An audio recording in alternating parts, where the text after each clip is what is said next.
Good evening, everybody, and welcome to the annual parish meeting. First of all, I have apologies. Tony Farrell's on holiday, Alison sexual family commitment, Tony I'm members of the public who anybody's apology. Do we have any declarations of interest from members? Okay. Right, we turn to the minutes of the last meeting, which was the 3rd of May 2016, and those of you who can remember that far back, I'm sure could you please indicate if there are any errors or amendments you wish to spot as you spotted me? So I'll start on page 1. I'll go through them as we usually do at all parish council meetings by paragraph number. So on page 1, paragraph 1, 2, 3, 4, over the page, 5, 6, 7, 8, 9, 10. Oh, sorry. Okay.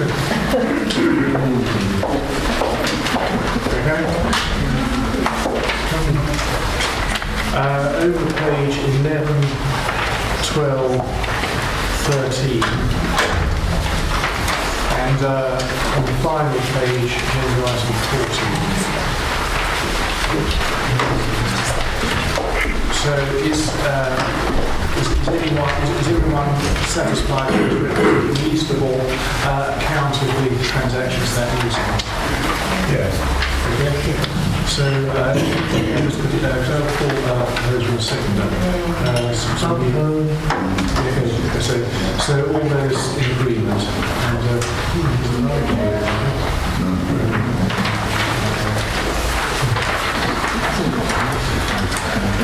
Right. Are any matters arising from those minutes? Okay. So we have three speakers here tonight. One is Mike Farrington. Ollie Newton was unable to make it tonight, so Mike Farrington is here instead to speak to us about the work of Romsey Mill, and the members of the public may be aware that we do fund Romsey Mill for youth work within the village. So we then had Chief Inspector James Sutherland, who's in the corner over there, and also two representatives from South Cambridgeshire, Alison Stalkington and David Roberts, to talk to us about neighbourhood plans when we get to that point. So first of all, could I call on Mike Farrington, please?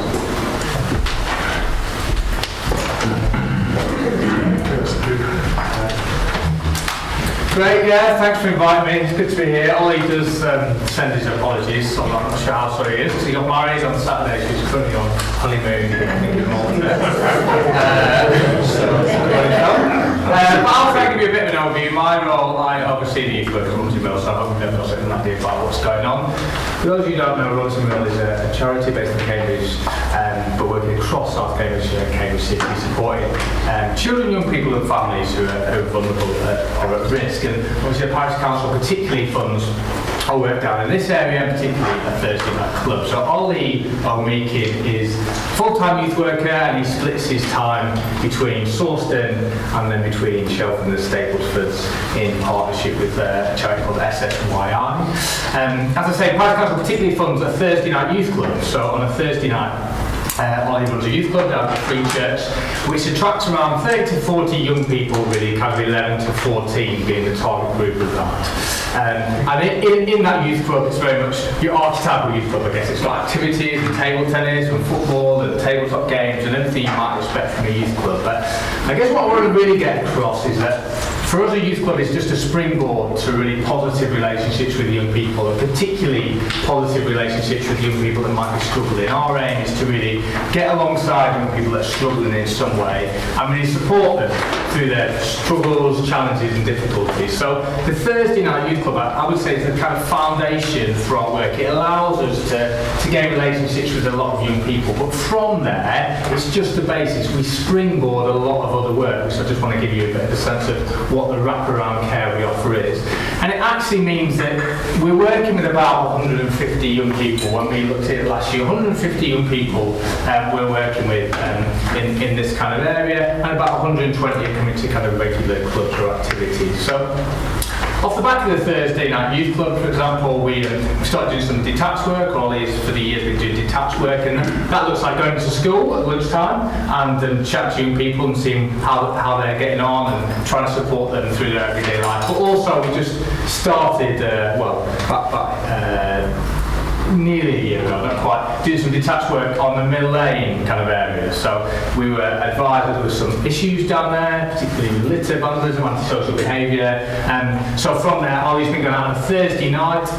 Every Thursday, like to do it every night of the week, not quite possible. But on a Thursday night, trying to build relationships with young people that are hanging out there and really divert them away from some of that antisocial behaviour. Now, I know in that, Ollie has started, it will be a slow process, but has started to build some really positive relationships and is looking to divert young people into more positive behaviour and really build on the aspirations they have and support them in those aspirations. So I know one young person in particular is currently supporting to access a catering course, hopefully to build on their confidence and see there's a different way than maybe some of the things they get involved with. As well as detached, we've just started something called a Shred It Up, which is a skate and scooter project. So we found that a number of young people were really interested in skating, I think it's skating, and scootering. And so we pick young people up on a Wednesday. I'm coming tomorrow. We pick them up on a Wednesday from Sawston Village College and take them to different skate and scooter parks. And again, that's a positive activity, absolutely.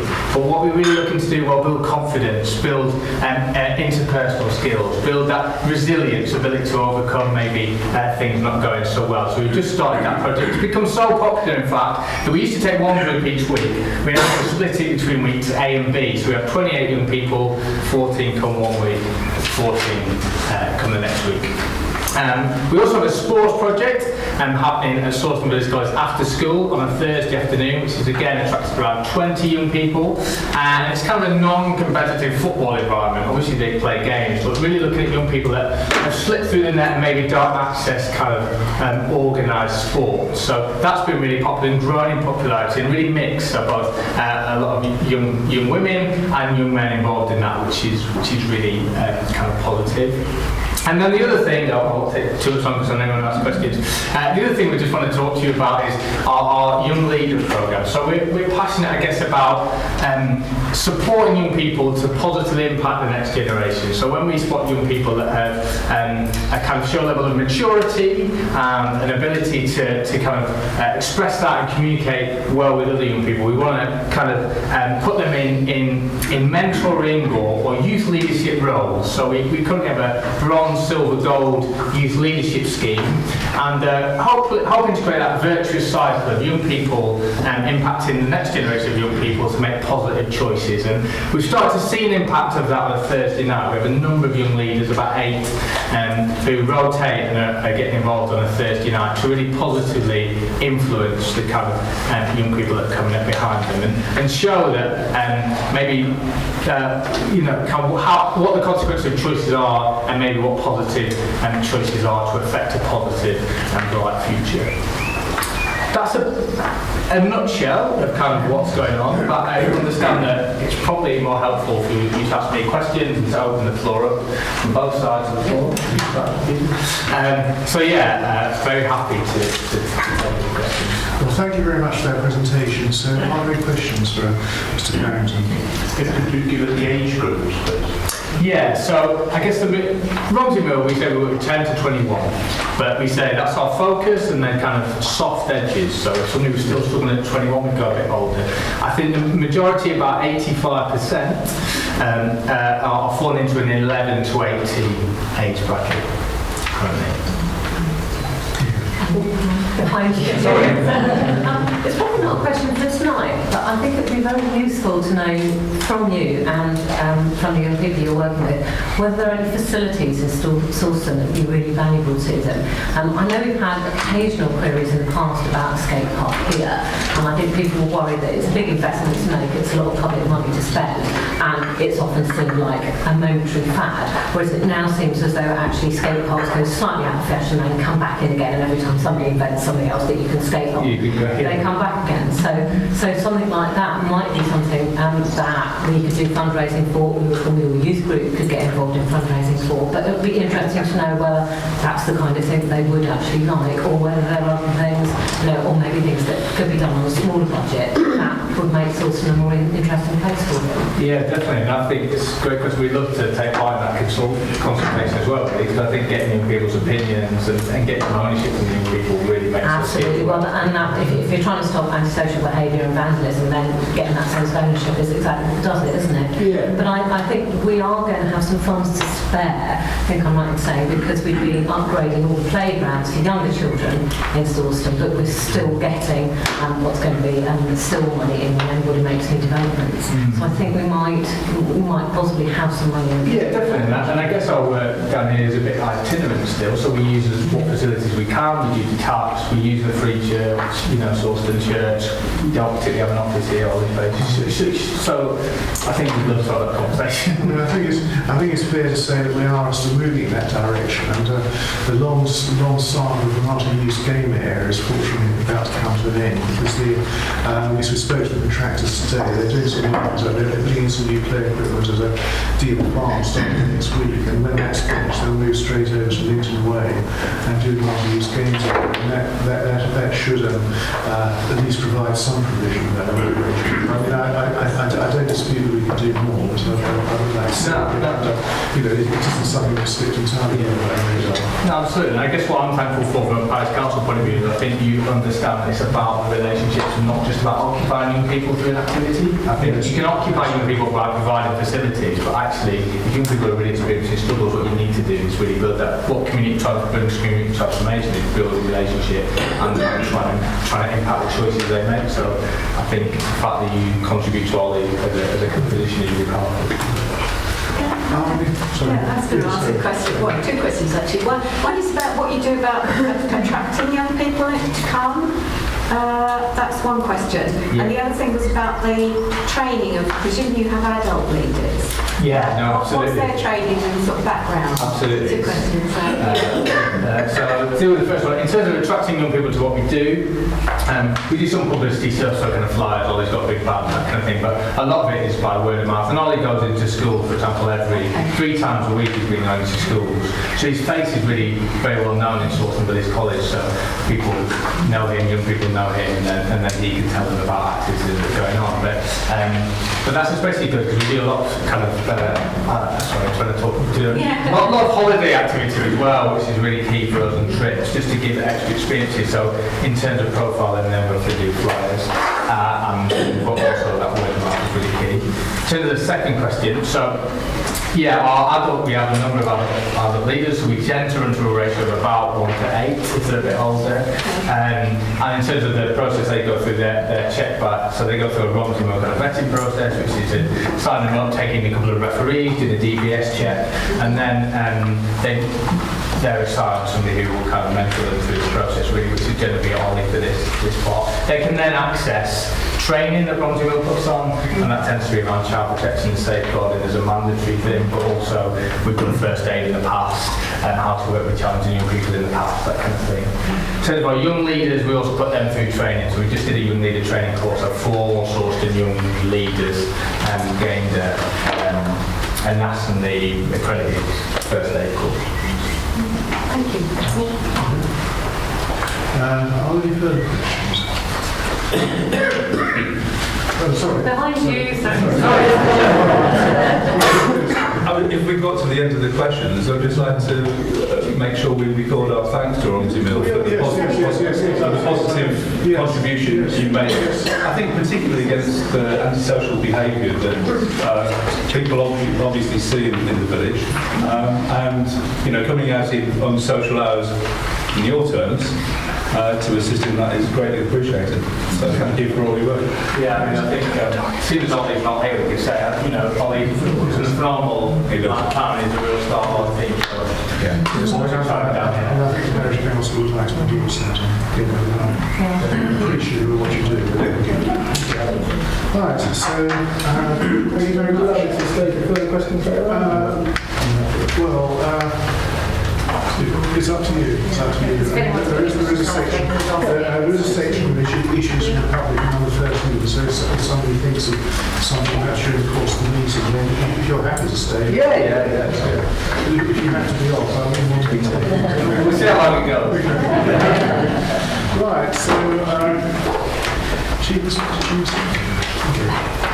Good evening, everyone. I'll stand over here so I can see everyone. The advantage of the smartphones they give us now is I was able to see exactly what it was I was talking about last year.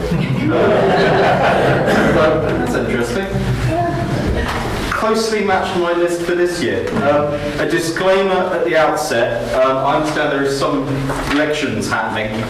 We are now in a period called Purda, and I'm sure there's at least somebody in the room's running for something.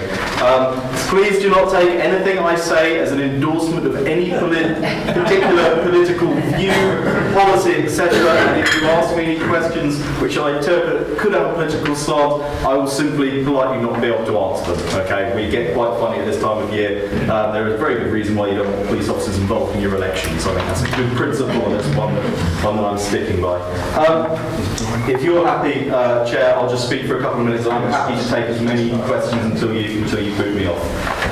So, just an update on some of the things I talked about last year. I promised that last year, because there was a lot of talk this time last year about police estates and saving money in buildings, I said Sawston Police Station wasn't going to close. It is still there behind me. So, Sawston Police Station remains open for business. Officers still working from there. We still have our full complement of PCSOs. That hasn't changed over last year. What we have done, and I spoke about this, was looking at where they're deployed, and we did an awful lot of analytical work to make sure they are zeroed in on the places where we've got the most crime and the most sort of antisocial behaviour going on. Half of all the streets in South Cambridgeshire didn't have a single crime in a year. Most streets, if they did have a crime, it was one or two. A small number of streets have far more than their fair share. So over the last year, our PCSOs have been zeroed in on that. And it looks like it's working. I've been very tentative about this because police officers stand up and declare things a success all the time and far too early. But it looks like it's working. It looks like it's having an effect. Something that didn't work was the community parking fund. It was an idea I had for various reasons that I shan't bore you with, but if you want to hobnob me afterwards, I'll happily explain. It was a terrible faff at our end. The administration, the bureaucracy was, and Sandra Davidson, who I'm sure many of you remember, was in danger of having to retire far too early as a result. So it was a pilot, it didn't work, so I didn't do it again. However, I do appreciate that parking is still, next to speeding, is the number one concern in terms of quality of life issues that we deal with. So I went away and I did some more thinking about, right, what can we actually do? We have a limited resource, there's a lot of things they're expected to deal with. How do we actually balance this and focus on parking? So and hopefully some of you have seen this, I built an online web page where if parking is a particular problem in your street, you can go online, give us the details. It takes about 20 seconds, and that information we launched this about 2 months ago, I think, maybe 3, I think it was February. Takes about 10 to 20 seconds to fill this out, and all that information went into a spreadsheet that was held by me. We got, I think, 400 responses in the first couple of months, and then I took that information and I used that on targeted crackdown days where I take all of our PCSOs, ring fence them, and they only spend that day doing parking enforcement, but only in those streets that have been identified as a problem. So it was a way of really zeroing in where people have said the issues were. So we've had 2 of our parking crackdown days so far, and when I went through the interesting thing, when I went through the information on what people were telling me where the problems were, the people were able to actually write exactly what they were experiencing. At least half of the complaints weren't illegal. They were antisocial parking maybe, but they weren't legal. And there's a lot of confusion around the status of the highway code. So people remember reading stuff or from their driving test, they remember rules about parking. The highway code, some of the rules in there are backed up by legislation and you must not do them, and some of the rules are simply you shouldn't do them, but they're not backed by a particular law. So it is not a law per se to break the highway code. There's got to be a piece of legislation under it. Long story short, parking on the pavement is not against the law outside of London. Now, there are various offences. You can commit an offence of blocking the highway and leaving the car in a dangerous position. And driving on the pavement is definitely an offence. But parking on the pavement is not, and that is the biggest misnomer around parking. People think that it's then and there, it's an offence. It's not. Now, obviously, the car doesn't get there by magic, but that's not how the law works. We actually have to see a car driving on a pavement for there to be an offence. Parking, no. And there are various rules which people think are against the law, but which aren't. Parking within 10 yards of a junction, for example. So, on the crackdown days, what we did was, in addition to having the PCSOs in the right places at the right times, I wrote a letter which explained to a driver which rule under the highway code they were breaking, why it was a good idea if they didn't break it, and please, would you not do it again? And the PCSOs were able to fill out the salient details. My email address was on the bottom in case anybody had an issue. And over the course of the 2 days, combined, they issued 200 penalty notices and letters. I think more letters than penalty notices because there aren't many double yellow lines in South Cambs, believe it or not. But 200 grand total, which is not bad. I was pretty pleased, and we got up to speed on day 2. And we also used, I spoke last year about making best use of the technology that we've got. I built an app on all the PCSO's phones so that they could instantly sort of tell me where and when they'd given out a ticket or a letter. That live updated a spreadsheet I had, so it cut out all the bureaucracy, all the issues I had with the community parking fund, which didn't work. Managed to get by all those now, kept the bureaucracy and the admin to absolute minimum. It's all automated. So that was a success. So the plan is we will carry on running those, and we will do occasional crackdown days throughout the year, hopefully enough to keep people honest in terms of parking. I cannot enforce every parking restriction on every road in South Cambs. It's just not doable all the time. But I'm hoping we can do enough that it keeps people's behaviour under control in relation to parking. Okay. The Rural Crime Action Team had just been launched a year ago when we last spoke. They've had a full year. It's been a challenging year in terms of hare coursing because Cambridgeshire is that kind of place that attracts it. And just down the road, 505, that's one of the biggest hotspots of hare coursing in the whole county. The RCAP have gone great guns over the last year. Over 100 people have either been reported to the courts, dispersed out of Cambridgeshire, had their vehicles seized. We've been seizing dogs as well. And the good news is the RCAP, which South Cambridgeshire, this area particularly benefits greatly from, is staying. We've reviewed, it's been a success, and that's staying in place, so that's very good. And finally, we are doing some work to try and give Neighbourhood Watch some extra support and to try and invigorate it a little bit. Some of you, I recognise, were at the Community Safety for Spring Summit we held a couple of weeks ago, which was aimed at giving Neighbourhood Watch some information, some tools that they needed to work well. John Fuller, who runs Neighbourhood Watch for Cambridgeshire, and I and another colleague are meeting on Thursday to see how we can build on this. We want Neighbourhood Watch and Speed Watch groups to work well and work effectively, so we're doing a lot of work and giving that a lot of attention at the moment. And with that, Chair, I'm very happy to take questions. Thank you very much. Are there any questions? Regarding the parking in inappropriate places, I mean, if a car was parked and say a woman with a pram or a pushchair had to actually go on the road, wouldn't Yes. that be? Yeah, there is. So there is an offence of blocking or obstructing the highway. Yeah. So if somebody's parked on a pavement and such that, yeah, if you've got a pram, if you have disability issues, and it's caused you to walk the road, yes, there is an offence and we can give that a ticket, and we did on the crackdown days. However, the reason why Parliament has considered outlawing parking on pavements it seems to do it about every 10 years. Oh, I'm getting into politics.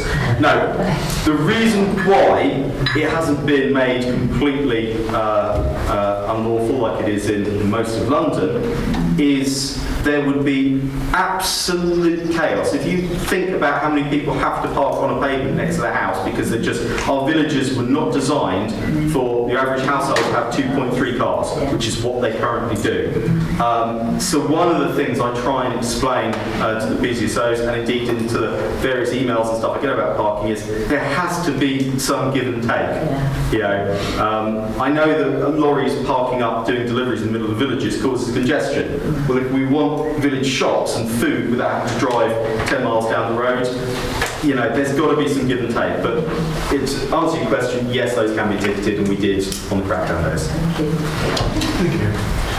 Sorry? Can I ask a question? Yes, Janet. Yeah. It's just about blue badge holders and their rights to park. I mean, I know it's different in different places, but what's the situation in the high street, say? So there's exemptions for no waiting signs, double yellow lines. There are time periods that apply, and obviously there are especially designated bays that only they are allowed to park in. There is not an exemption to ever park dangerously, okay? But generally speaking, and that also covers zigzags, that's a complete no-no. But generally speaking, if you have a blue badge, you're able to park in areas that are restricted. So, That's understood it, Thank you. Thanks. Brian, no, I'm fine. Although I was pleased to see that one of your action days was in Sawston outside the post office, and hopefully that will have quelled.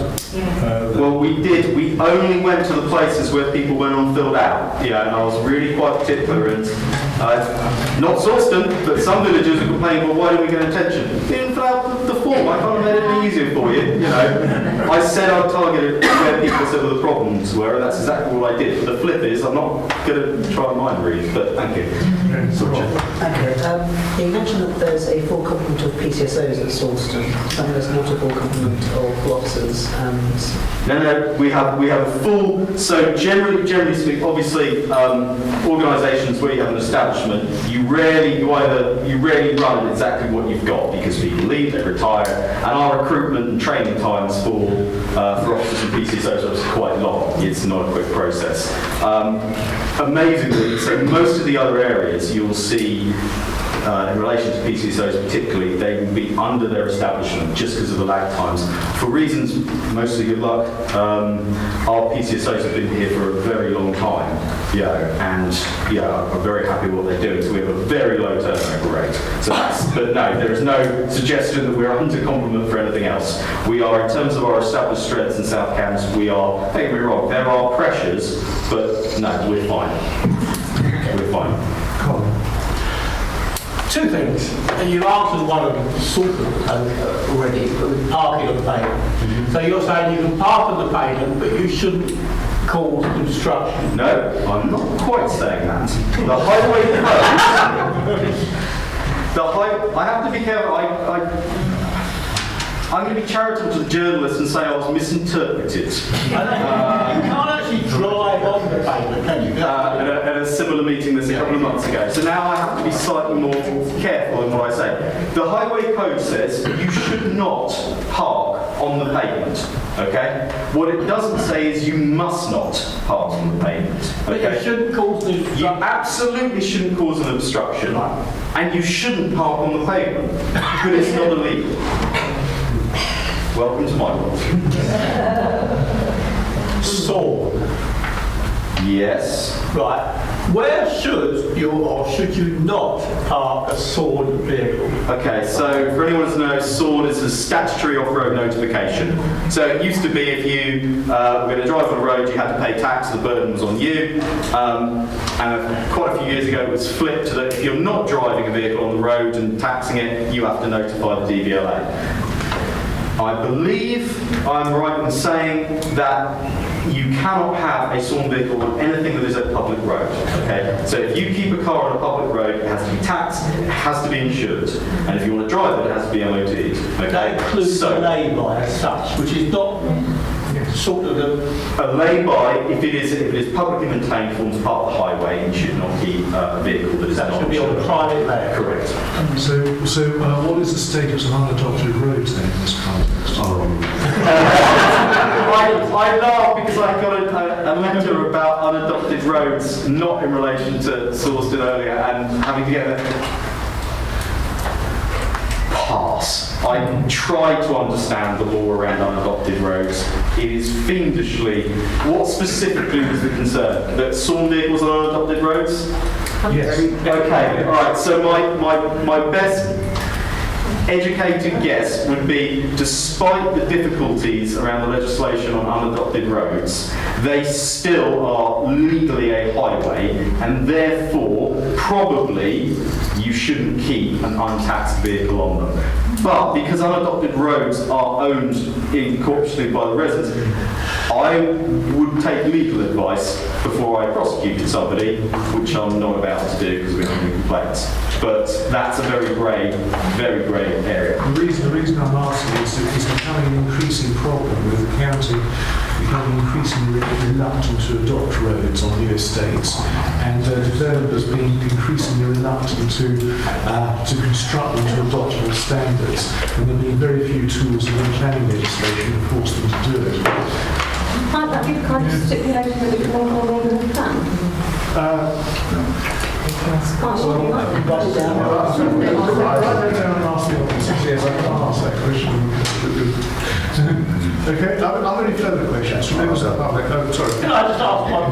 Yeah, sorry, yes, okay. So whose responsibility is it to, if a car is parked on the public highway, is sworn, whose responsibility does that lie with to remove it or take action?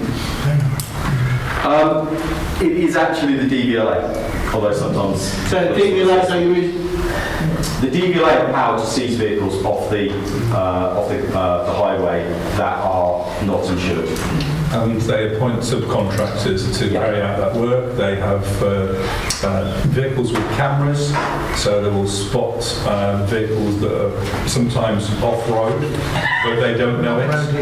So there are contentious areas where some vehicles get taken away when they shouldn't have been. And from the police's perspective, we're very happy because the whole thing's automated now, so the days of us having to inspect tax discs are long since gone. I mean, you can go online now, that's quite easy. Precisely. And you can find out what you've sold, Yeah. and which tax. Anybody can do that. Yes. James? You thought we could get off right, didn't you? What do you got for me? It's just really an update, to be honest with you. As we're constantly in communication. The big thing at the moment is, and I've had a lot of people worried about it, and I've had a particular gentleman that almost committed suicide over it, is cybercrime. What's the police stance on that? And also, if you could give us an update, especially after the news that somebody was found living in a bottom garden shed in Cambridge over the weekend on slavery and abuse. Okay, so on the cybercrime, Cambridgeshire as a force is, and I think the HMRC reports would bear this out, is quite ahead of the game in terms of the amount of resource and effort we put into it. So, along with our colleagues in Beds and Herts, we have a regional cybercrime team. They have a very high degree of expertise in terms of investigating it. So, our ability to react and deal with complex cybercrime is quite good. However, there is no getting around about the surge in cybercrime is extraordinary. It's the tipping point was 2012. In 2012, you became more likely to be a victim of cybercrime than physical crime 5 years ago, and it has been accelerating. And I'm not just talking about the police force now. As a society, I don't think that we have caught up with that yet.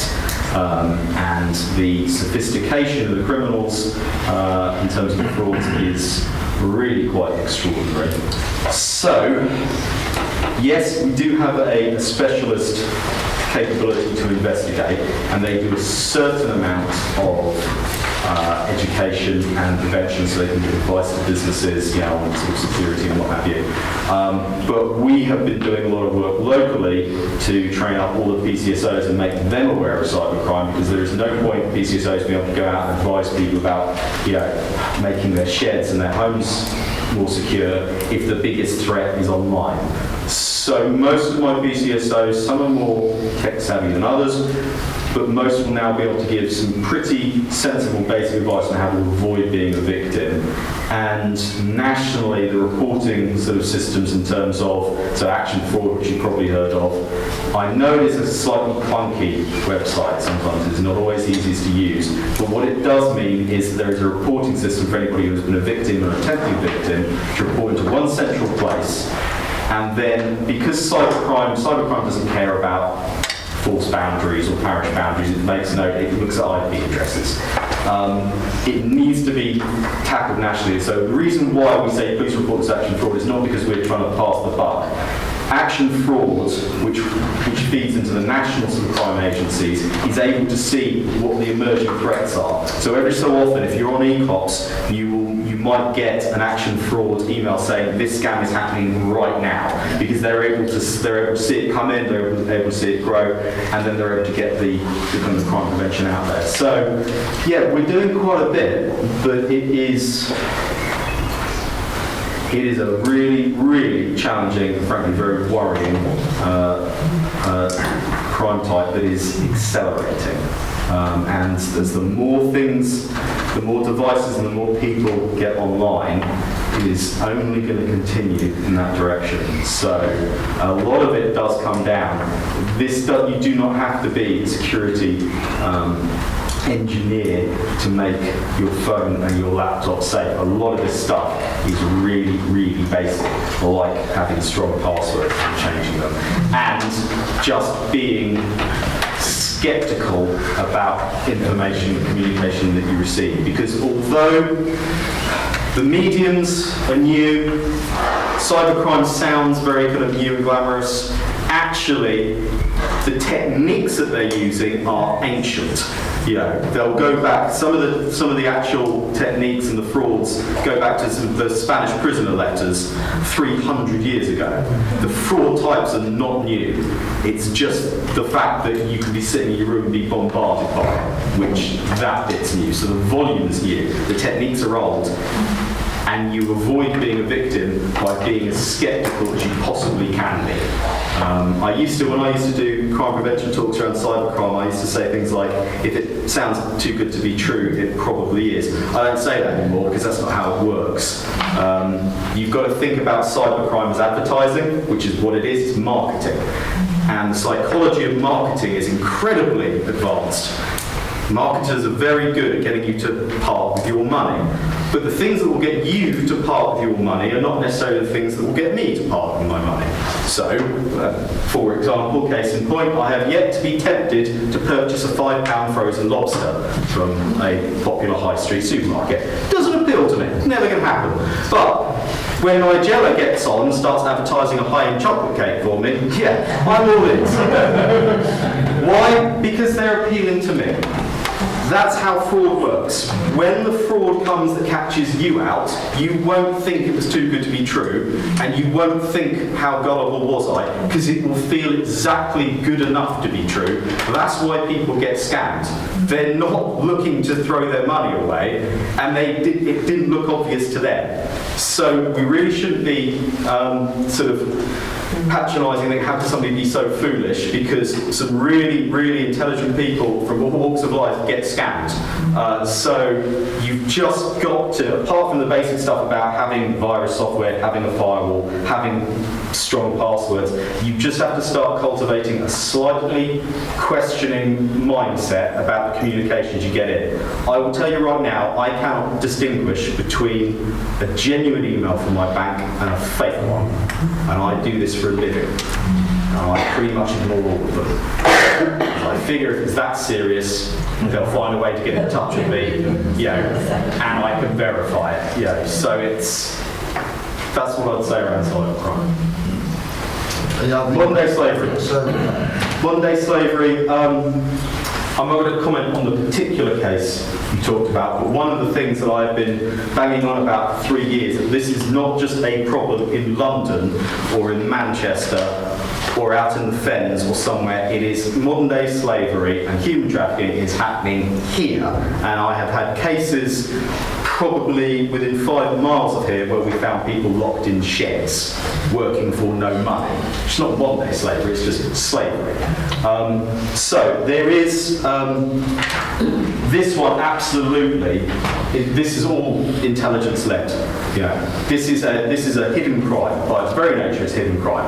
And the most success we have comes from people raising concerns. So there is a modern day slavery hotline. It's like Crime Stoppers, but specifically about modern day slavery. You can ring up and they have, you can be completely anonymous, so you can just say, I have concerns about this particular person or this particular site. And a trained operator who knows the right questions to ask will get information. They pass that to the police. We had a referral just the other day that we're currently dealing with. Within South Cambs, it does happen here. In case anybody is wondering what the signs are, generally speaking, it's not always migrant workers, but it tends to be migrant workers who get exploited because they're the most vulnerable. If somebody looks really underfed, malnourished, there's no good reason for that in this day and age, not in this country. If they look particularly scared of the people they're working with, if they have no papers whatsoever, no form of identification, and something about it just doesn't feel right.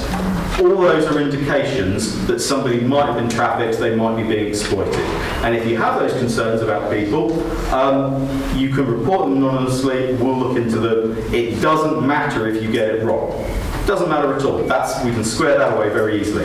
If you're right, there we go. So really, we take any report of modern day slavery incredibly seriously. We've done a massive amount of work, we're still doing massive amounts of work, but it really comes down to people to say, I have concerns about this person or this company.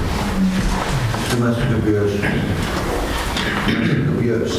I mean, I know it's a new infesting, well, not a new infesting, but I know it's a more involved thing with the police. And I know it's very sensitive, but how we progressing with it is, are more people, big killings come forward with it and are massively protected?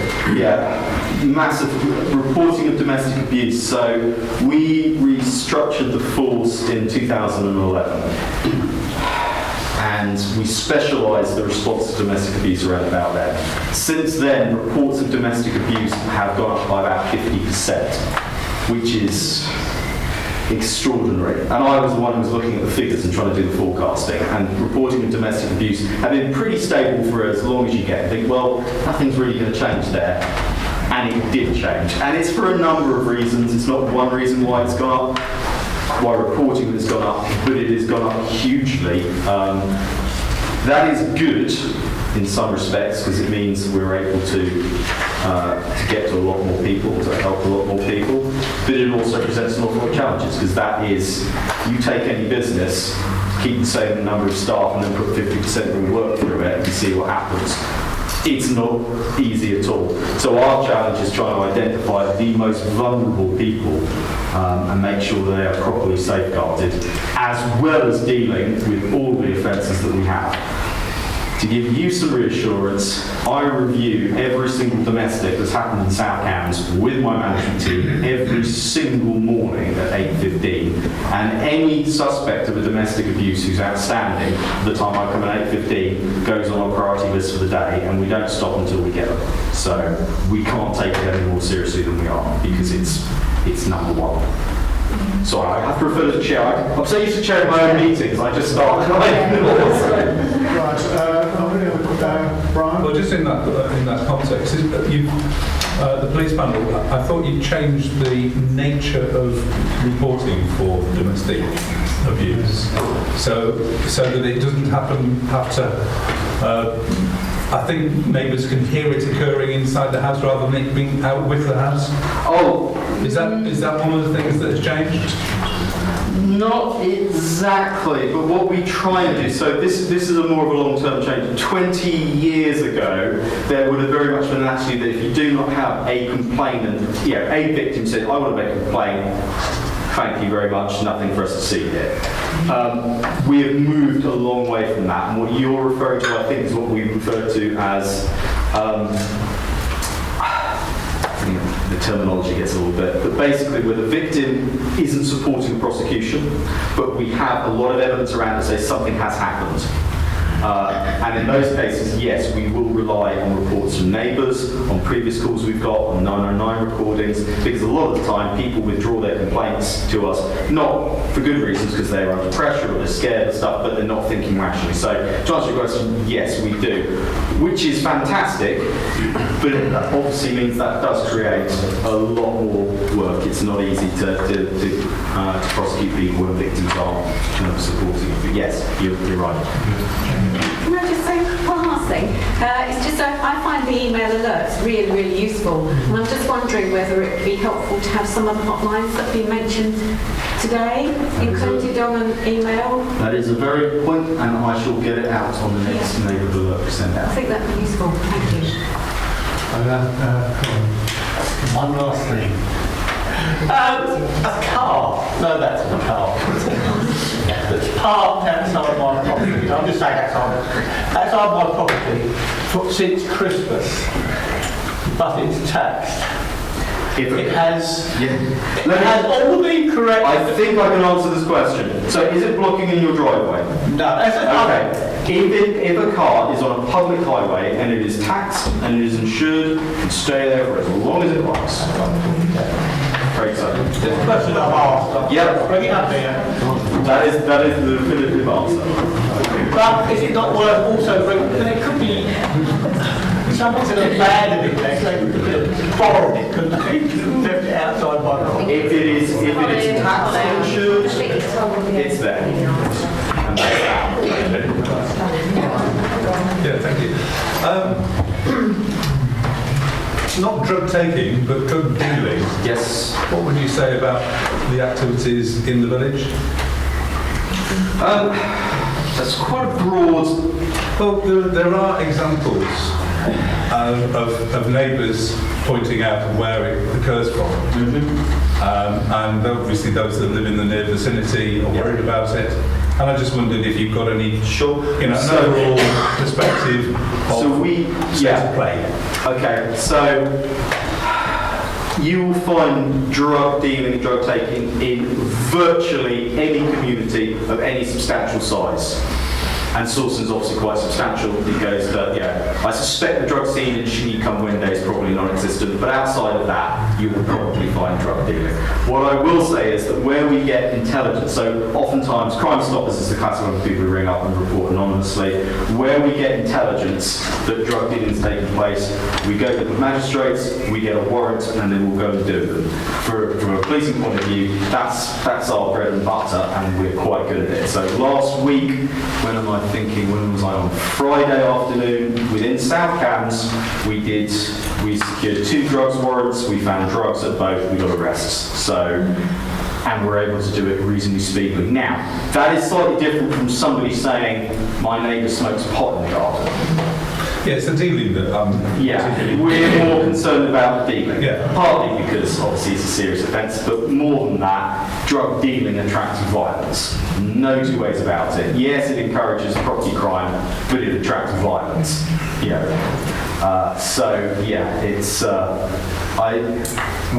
I don't personally lose. No, I'm not going to say that. Election time. We take it seriously, and if people have concerns, if they report it to us, they can give us their name. That's fantastic. If they want to do it anonymously or by Crime Stops, that's great.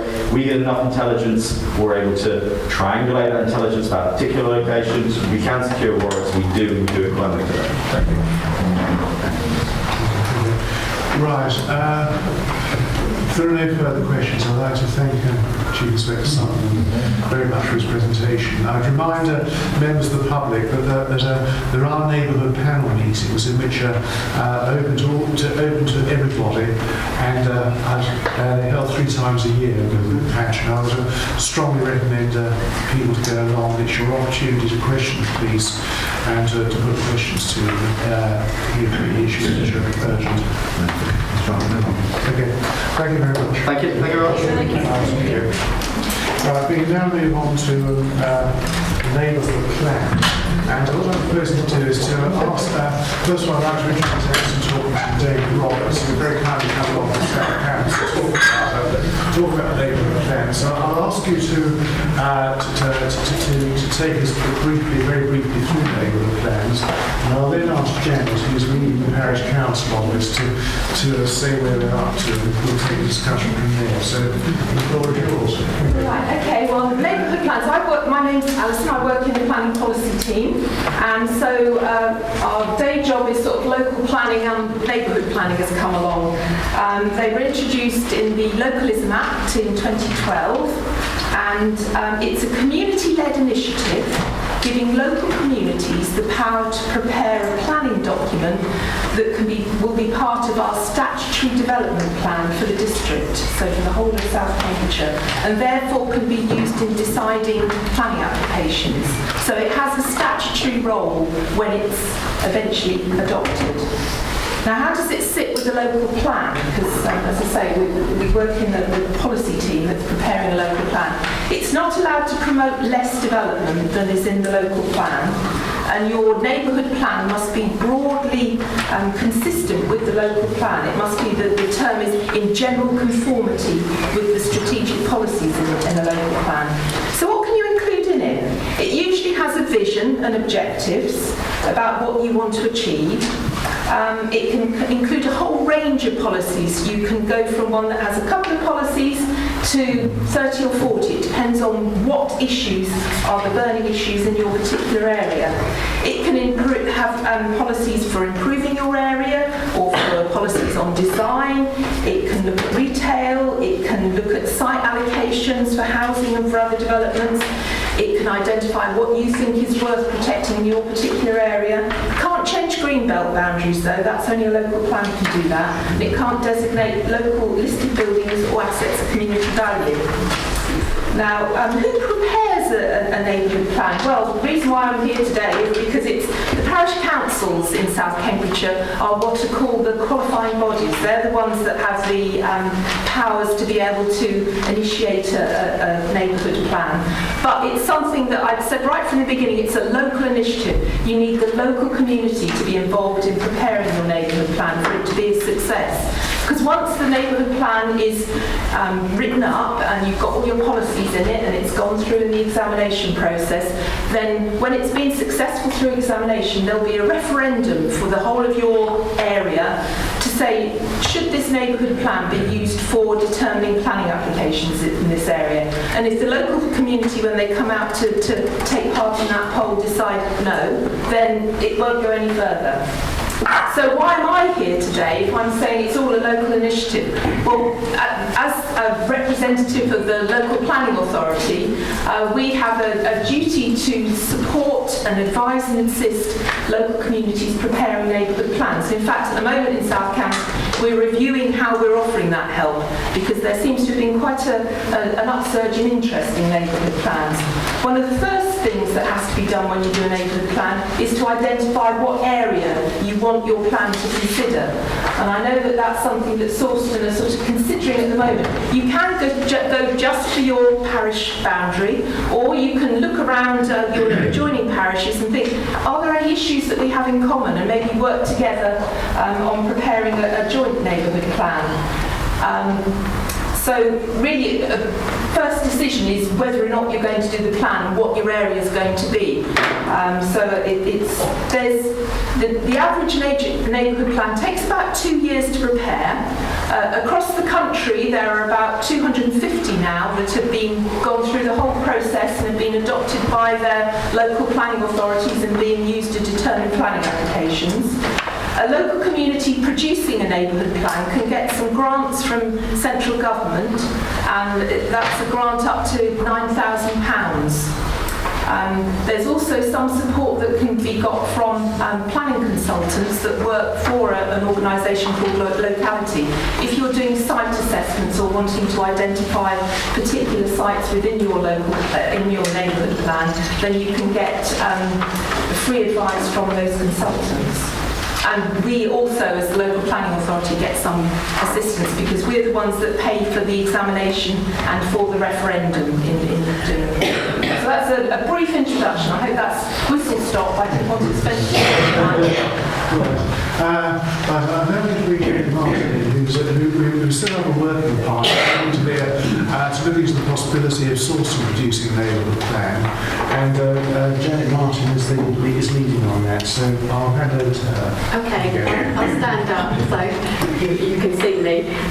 Yes, I chair the Planning and Environment Committee, but I'm also chairing the Neighbourhood Planning Working Group, which is really engaging with two tasks. One is about kick-starting the whole process of developing a neighbourhood plan, and the other thing is making sure that there is public, local community involvement in that plan. And so far we've had 3 meetings about our small group. The first one was back in February when we discussed our terms of reference and thought about what sort of issues might be included in a neighbourhood plan, so we could understand a bit more about what it might look like. And as Alison said, one of the first things that we have to do as a parish is submit whatever is our area boundary going to be. And on that basis, we've had some discussions with representatives from Abraham and Pampisford councils to see whether they would be interested in joining in with us. We've had some quite useful feedback from them, but they're at the point now where they have to go back to their councils and discuss and let us know what their views are. So that's really where we're at the moment. What it'd be quite useful to have from you is any issues, any concerns about Sawston as a place to live that we might start thinking about in our neighbourhood planning, and also if there's anyone who wants to actually join our group and start inputting to that process, because it's quite important to understand that it shouldn't be a parish council plan, it's got to be a community plan, and for that reason we do need people from the community to join us and start getting involved. So anyone who'd like to do that, do give me their email address at the end. That's probably the best way. But any particular issues now would be quite useful to hear, or any questions on the technical side. Because it's probably worth sort of stressing now, it is a land use plan. You can only include within it policies that are going to be relating to planning. So it's not a wish list of all sorts of things. It has to be because it becomes part of the official statutory development plan for the district. It has to be covering those development issues. You can include that sort of stuff in the plan, but in an appendix. So you can't use it to determine planning applications. Yes.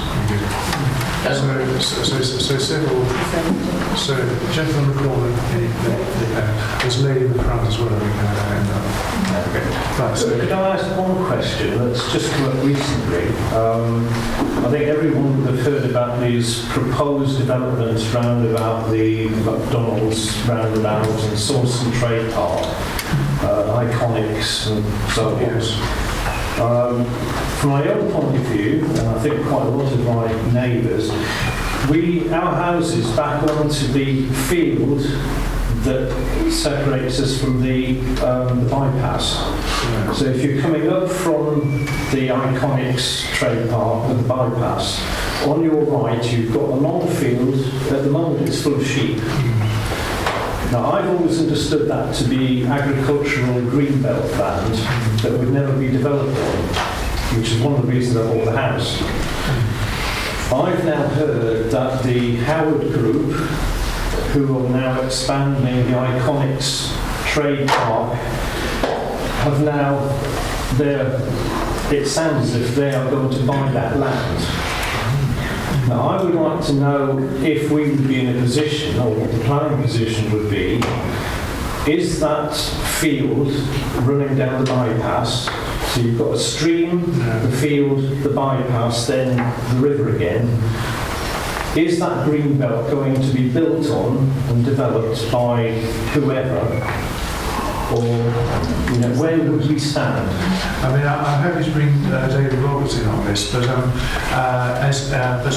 there is certainly in the current local plan, which is still taking its extremely leisurely route through the examination process, there's no indication, there's no proposal to release green belt on that side of Sawston.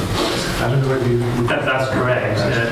I would say, by way of introduction as well, that it's not surprising that developers will buy land or buy an option on land. Most of the land around Cambridge has probably got an option on from either it's owned by a college or the house builders paid money to a farmer or landowner to give them an option.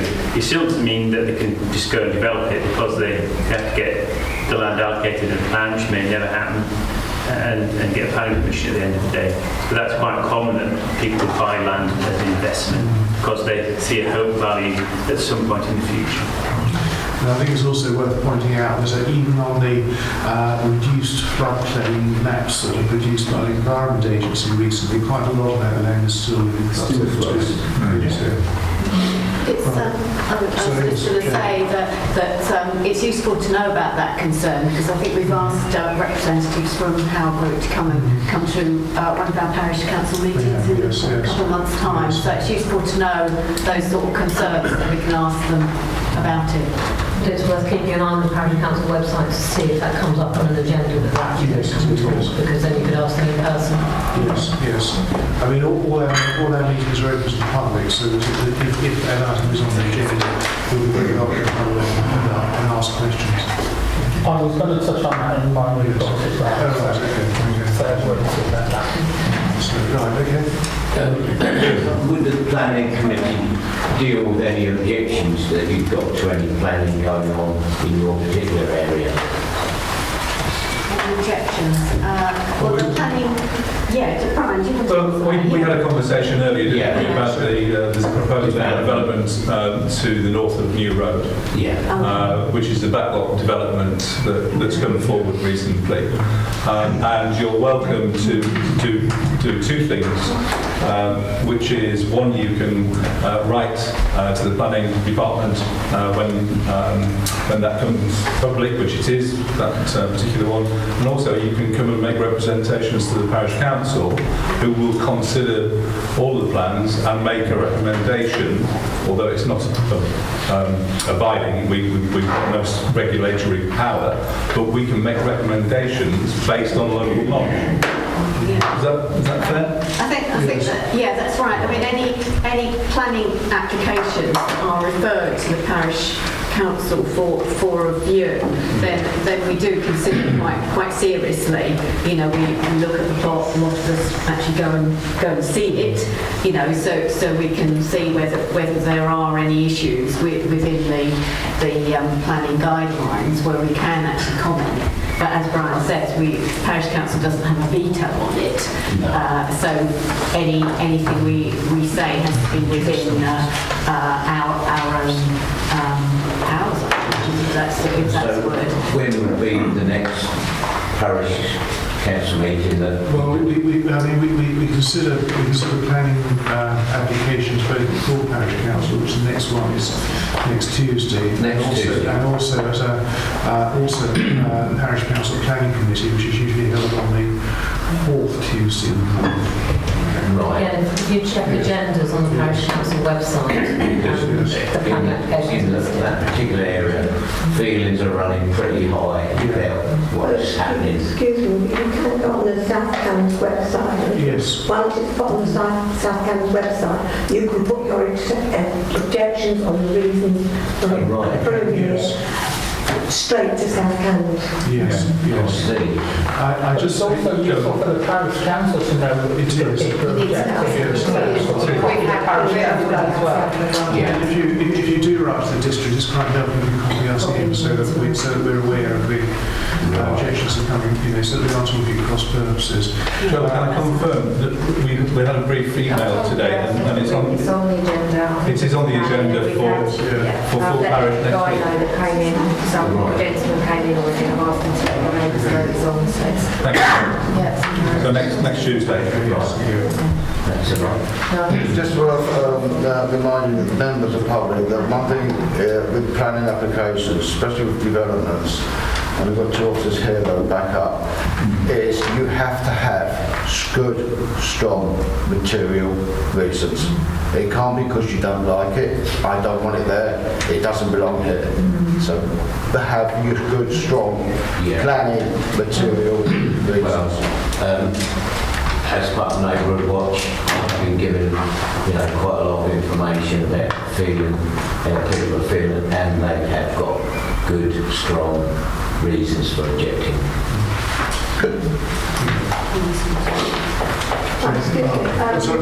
This is Janet. Is your little group working group just parish councillors? At the moment, yes, which is why I'm asking if anyone wants to join and start. Don't we need to make a more public request for parishioners to join? It's very important that a neighbourhood plan is. In fact, I don't think you can legally impose a neighbourhood plan if it's only got parish council members involved. It has to be an invitation to the wider community to get involved. So do spread the word around. I think it would be particularly useful to get people with planning experience. I don't know if anybody knows any planners or retired planners in the village, but it would be very useful to know. I mean, it does have to go through an examination in public inspector, and also through a referendum to be. So this is one of the reasons why it can't succeed unless it involves the whole community. I think all schools. Yes. Yes. Oh, sorry. Yes. So there are some bigger questions about the neighbourhood plan in terms of what it contains. So there's no point in us as parish councillors coming and presenting you with some preordained ideas about what we think, for it then to have no support. So it has to be driven, and we need public meetings at which the ideas that we could consider about the neighbourhood plan, what it might contain, what it might not contain, what resources we have to make things happen, what the people that Beck just described, the skills, the expertise, because if we haven't got them inside the village, then we'd have to buy them in if we wanted to have that expertise brought to bear on a neighbourhood plan. So there could be cost implications of doing that. So we would have to weigh up the cost-benefit analysis of doing that thing. But if we care about the way that our neighbourhood looks, if we care about how it develops over the next 5, 10, 15 years, then this gives us a real opportunity to develop the village in the way that we want, rather than the way it was imposed from outside. Sorry, Mark. Moving on from that one, if you're approaching the public and special interest resident groups, will you be publishing the list of non-parish council members that will be giving input to the parish, to the local plan, neighbourhood plan? I'm very interested in case the like of the Howard group come along and say, we're going to give our input to this, or I don't know, Mill Lane Concerned Citizens group suddenly form. I'm very interested if you will publish the names of any groups or people that give input outside of the parish council to the local plan. Yeah, I don't see why we can't do I don't know, that's why I'm asking. I think it's a legislation. It's usually good practice. If you've got a steering group, it's not usually, no disrespect to the parish council, but it's usually trying to get a membership that is probably wider than the parish council, so that you're getting the young and the old, and maybe landowners that want to do things within the village that there might not necessarily be support for, but you can sit and have a dialogue in a steering group. But the idea is anything that is discussed at the steering group would then get maybe regularly reported to the parish council. You don't want to come up with proposals that aren't open. You don't want anything behind closed doors. It seems that the neighbourhood plan is coming up with ideas that the local community in the widest sense, it hasn't had an opportunity to make comments on. Yes, because I'm very interested, because I haven't checked the legislation about steering groups, because workshops aren't open to the public, and City Data use it quite regularly. Oh well, this is a workshop, therefore the public aren't invited. So I would like to know if there was a steering group. Is it open to the public, and are the list of participants? I mean, because there's also a data protection thing here. Some people might know, oh, I want to sit on this, but don't want my name registered to it. So I'm just wondering with the transparency of who sits. Outside the parish council, we all know. It's outside the parish council. What transparency are there for local people to see who has influenced the plan? Yeah, I think we're very early stages with this, obviously, but that's really helpful, because one of the things we've got to do in our next bit of discussions, particularly once we know what the situation is with the other parishes, is talk about how we do actually do that engagement process. You know, do we, for instance, have a public meeting and invite all local businesses, all local groups, you know, Mary Chalice House, Women's Institute, local churches, schools, you know, village college, etc. Do we do that? Is that the way we do it? Have an open meeting, or are we going to use other means of communication? You know, Sawston Scene, Facebook page, whatever. That I think is all to be decided, and it's something that would be helpful to get views from. Because it's sometimes useful to piggyback on other events that might be happening. If there's fates summer fates within Sawston, or events that are happening, that you can have a stand and you're quite willing to borrow the stands we've got there that tell you a little bit about neighbourhood planning. So that it's, because I know neighbourhood planning, although I might find planning interesting, it might not necessarily draw lots of people to come along to a meeting to hear about a neighbourhood plan, whereas if you're going along to the summer fete and there happens to be a stall there where there's enthusiasts saying, oh, come on, get involved, and what have you thought about this? What's good about the village? What don't you like about the village? What do you want protected? Are there particular areas where you'd like to see development? Oh no, we'd like this. Isn't that the idea, David? Well, it can be anything. I think it's not normally the problem of keeping people keeping things secret, because at the end of the day it's got to be passed by a referendum. Exactly. Yeah. It's getting enough engagement with the village, and you know, you may have a core of, let's say, about 9 people, but you can have a wider group, because that 9 people can't do everything like leafleting and organising other things. You can have other helpers that just want to have a part-time role. So I think it's open to everyone, and there's been a few cases where the local people have voted a neighbourhood plan down because either they thought it was too secret, or they didn't like what's being proposed, and so there was a definite lack of communication there, and that's the wrong foot to get started. I'm sure that's not the intention here. No, one of the things when a neighbourhood plan is produced by the local community, you do within the local community a 6-week consultation.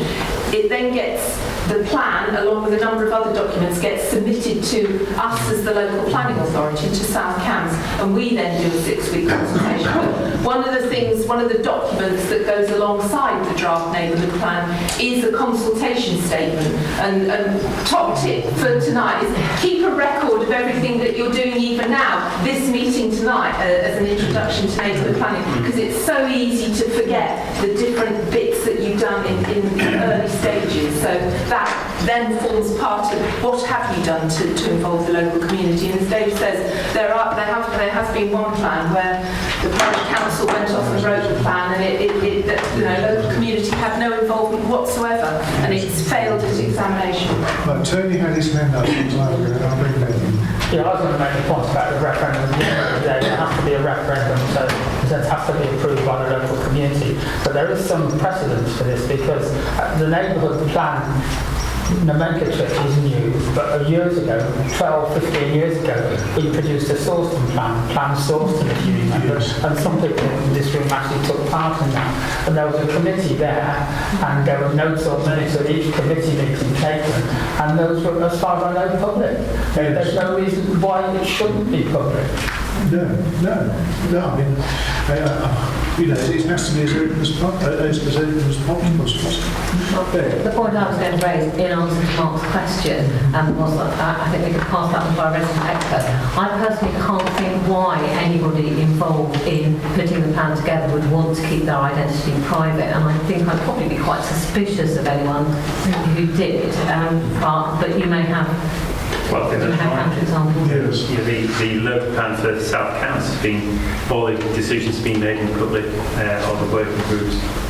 I think the normal rules of concerning interest would apply. So if somebody had links to a particular organisation, which they had a commercial interest in a particular site being brought forward, that would have to be declared as a normal process if they were sitting on the committee. But that having been done, provided they observe the normal rules of interest in local government meetings, I wouldn't see that as a problem.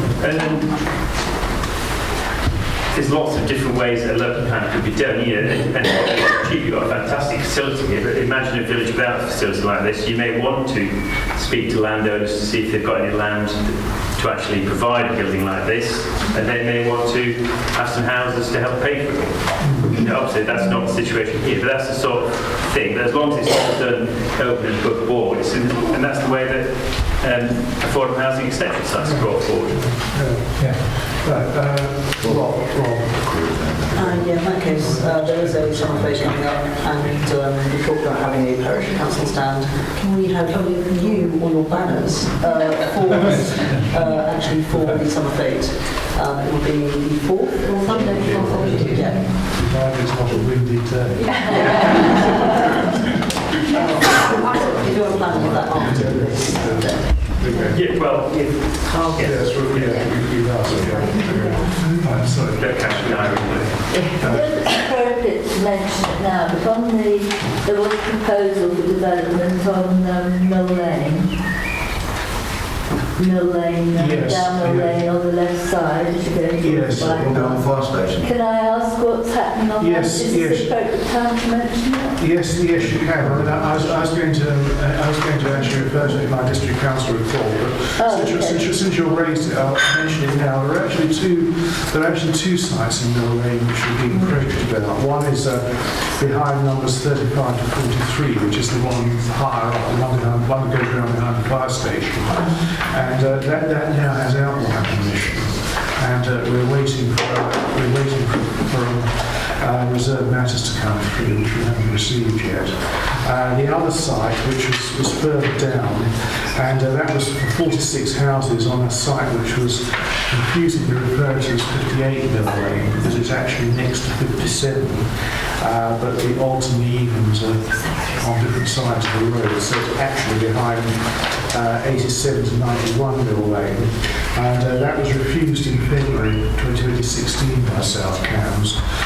It's been brought forward as an omission site by the developer. That will, which will be heard by the inspector on 7th of June. I only ask because I have a friend who's concerned about the allotments. Right. And will any of those allotments be lost? No. In the plan? No, it's adjacent to the parish now, but it's not actually. But as I say, that has been refused by South Cambs. As I said, although they're trying to promote it as an emission site, there are issues with it. There are issues with the site, and our officers will be defending the local plan as it stands at the moment. That's right. So I think you'll remember, Chair, that it failed on many. It did. Yes. Many bases. So it was virtually everything. It was drainage, highways issues, lack of affordable housing, and environmental issues. So it doesn't look good. There are actually 7 reasons. I won't go through all of them. Is that the site behind Vine there, the back on Vine there? Yes, that's right, yes. But it's not the one that goes from as access from Common Lane. That's now been reduced to 10 houses, and that will come before the Parish Council in its revised form shortly. We haven't actually had the paper plans through yet for that, but okay. Sorry. Okay. Thank you. Right.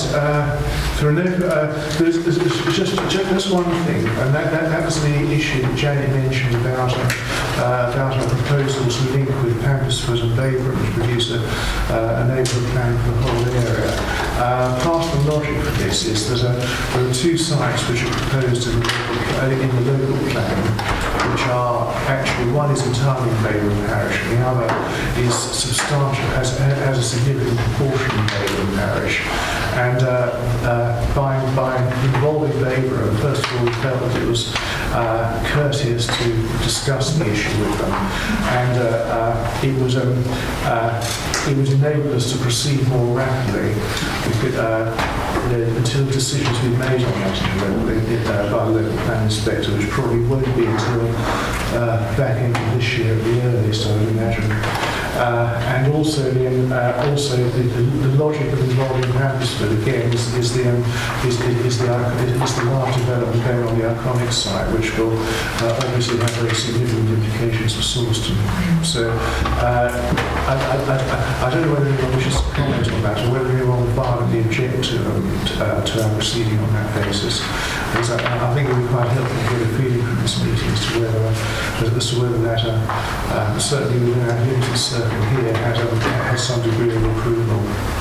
On the campus? Well, on something like joining to our parishes. So if I could take, yes? On that issue, it's fair to say that the conversations that we've had so far, both Abraham and Pampersford are quite keen on joining us. Obviously, we're a much larger parish than they are, they've got tiny populations by comparison, and they are going to take that to their own councils. Yes. And we as a parish are more than happy to work with them in having a joint area when we're contiguous with Pampersford anyway. So that's, as David said, about Iconic Park and the issues there. And the situation with Babraham, having houses in Babraham next to Sawston is slightly bizarre. So the planning, you said, would be to move the parish boundary, to make an application to change the boundary so that Sawston took over those new developments, should the local plan be approved with those in it. I mean, I think it's a slightly separate issue, but it's a significant one. If you had houses that were physically attached to Sawston and not part of it, there is a political issue, not part of the political one. The political issue in that those houses which are in Baybrook Parish would not be able to elect a Sawston Parish Council, and as the all boundaries stand at the moment, they won't elect the Sawston District Councils either. They would elect a different ward, and that to my mind would seem illogical. So that really is the logic of the boundary change, which is slightly different to the planning issue.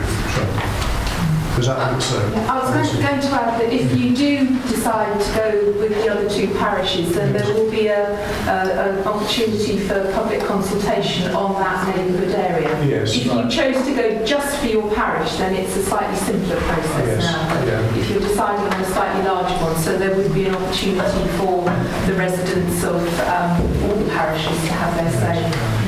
I mean, I get the sense from the meeting that members would not object to that, but if somebody would strongly object to that linkage, could you please indicate? Okay, thank you very much. Okay. Can I just make something with the gentleman at the back who mentioned the development to the left of McDonald's? Yes.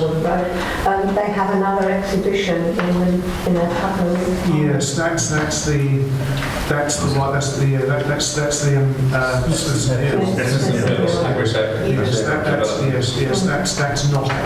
Parish. I think it's yes. But I mean, obviously, it would have very significant impact on Sawston. I mean, as would any developments in North Hartlepool as well, which we keep an eye on. Right. Thank you. I'd like to thank you very much for attending. If you'd like to leave your banners, I'll let you know. Yes. Take it down. Yes, okay, thank you. Thank you very much indeed. Right, so next item is the chairman's report. I think we've covered several items in that already. It must be circulated. I won't bore you by reading through it. So if anyone has any questions on it, you have the opportunity.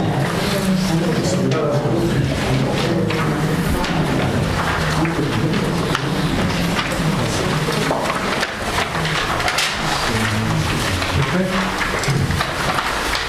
Any questions? Right, so the next one is the year-end financial information by committee, which is also being circulated to members, and there should be copies out there in the audience. This is the sheet here. Basically, it shows our expenditure by committee, because we have committees which control various aspects of the parish council's expenditure. We normally present our accounts in this manner. So this is a very brief summary of income and expenditure over the last financial year. I think there was a word portion that was aligned with the closed down years. These aren't the audited accounts, those will become available in June. And they will be published. Yeah, just looking at the figures, and I see that the budgeted income is about 30-odd K, about 10% in excess of the budgeted expenses. Is that because there's a deficit in the reserves, or is this a contingency amount, or? It's largely attributable to historic S106 money coming on.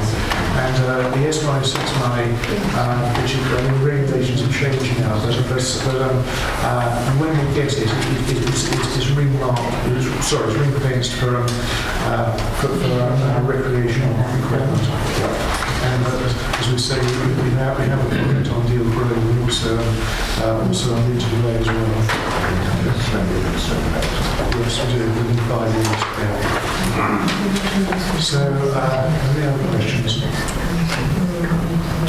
Okay, in that case I'll move on to agenda item 10, which is the council's attendance record, which again is also being circulated. There is a slight amendment to this. I think the staff management figures both here and should actually be included yes. Yeah. Sorry, you have to do that.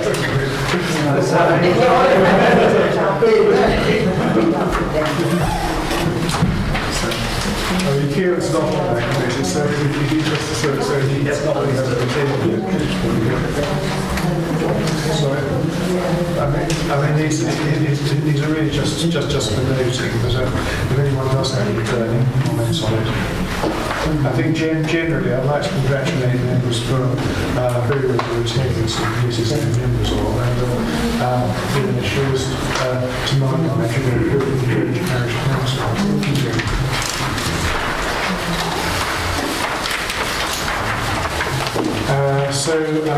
Update on categories, please. Well, I have produced a report. I would like to say a few words about it. It's very easy to stereotype Cambridge as an affluent, academic, high-tech area, but in reality, the actual picture is more complex than that. We do have a very affluent southern part of the county. We have a relatively less affluent northern part of the county. In particular, at birth, life expectancy of someone born in the north of the county is several years less than those born in the south. In the southern part, we have, in a sense, higher income, higher employment rates, fewer people on benefits, and so on. And this, in a sense, showed itself in the consultation that the county council carried out on its budget in the autumn. The council asked if people were prepared to pay an increase in council tax, and if so, to give an indication of how much. And certainly in the northern part of the county, people were far less inclined to pay for a rise in council tax than those in the southern part of the county. Overall, a majority of respondents, and this is a survey of about 1,000 people or so, a majority supported an increase, and a majority supported an increase of 2% or less. And that's effectively what the county council decided in its budget. One of the issues in the budget over the years has been how social care has become a bigger and bigger part of the council's overall budget. And there's a big debate nationally about how much of this should fall on local government and how much should fall on national government. And there was an announcement in the budget at Cambridge being given an extra £8.3 million from national government towards social care. It's an issue that national government has been talking about for the last 10 years or so, and I'm sure it'll be an issue that will continue to be talked about. But if things go on in the way that they are, in 10 or 15 years' time, virtually the whole of the council's budget will be taken up by social care. The second point I'd like to make is that things work, I think, more effectively and better when county councils work with parish councils. And although I'm a member of Sawston Parish Council, in this division there are 6 other parishes as well. But one of the things where parishes have been proactive in particular is about local highways improvement schemes. This is not where the county council comes in and says, oh, you've got a problem and this is the solution that we're going to impose on you.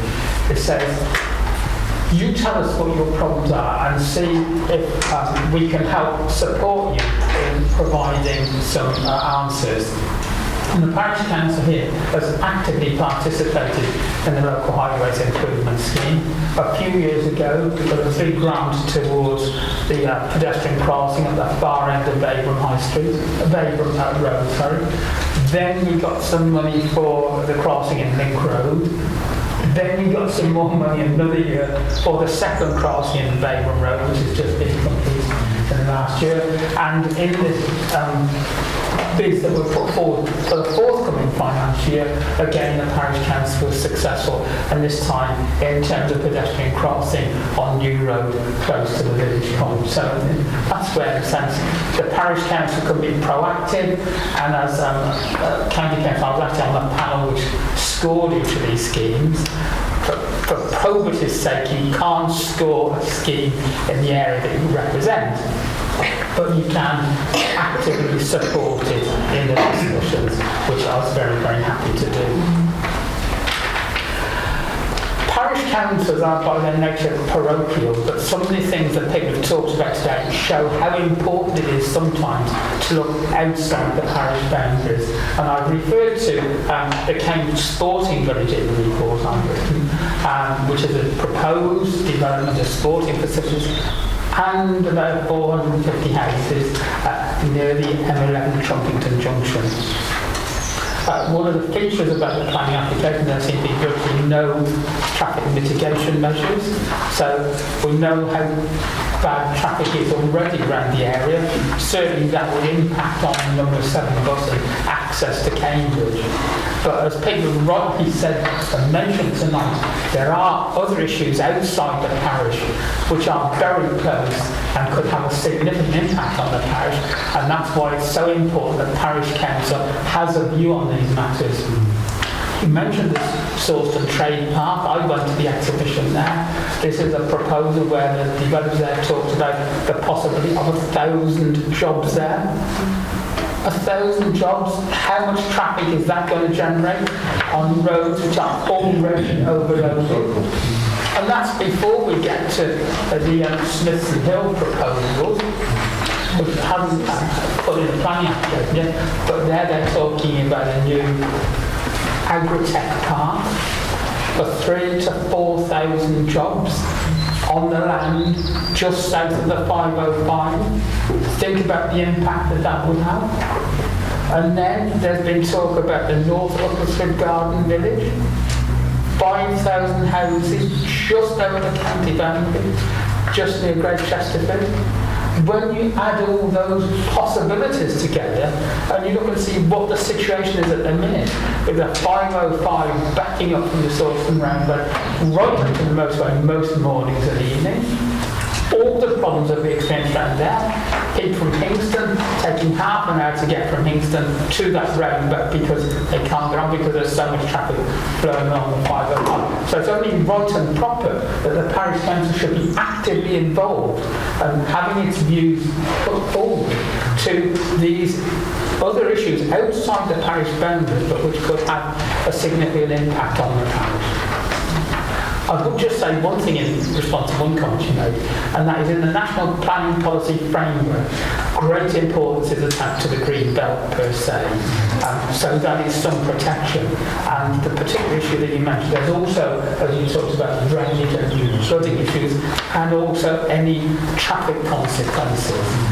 So there are some significant issues there which would not support development into the land that you talked about. I've also put in this report a little bit about funding for road maintenance and how that's changed during the lifetime of this council. The last thing is that last year I talked about the proposals by the Local Government's Boundary Commission to look at the county council's boundaries and to make changes. Basically they're looking to reduce the number of councillors, and the council agreed to go down from 69 to 61. So that each council will represent more people in the future. At the minute, Gail, Ken and I represent about 13,500 villages, representing Sawston, Grayton, Little Shelford, Stapleford, Harston, Hawkston and Newton.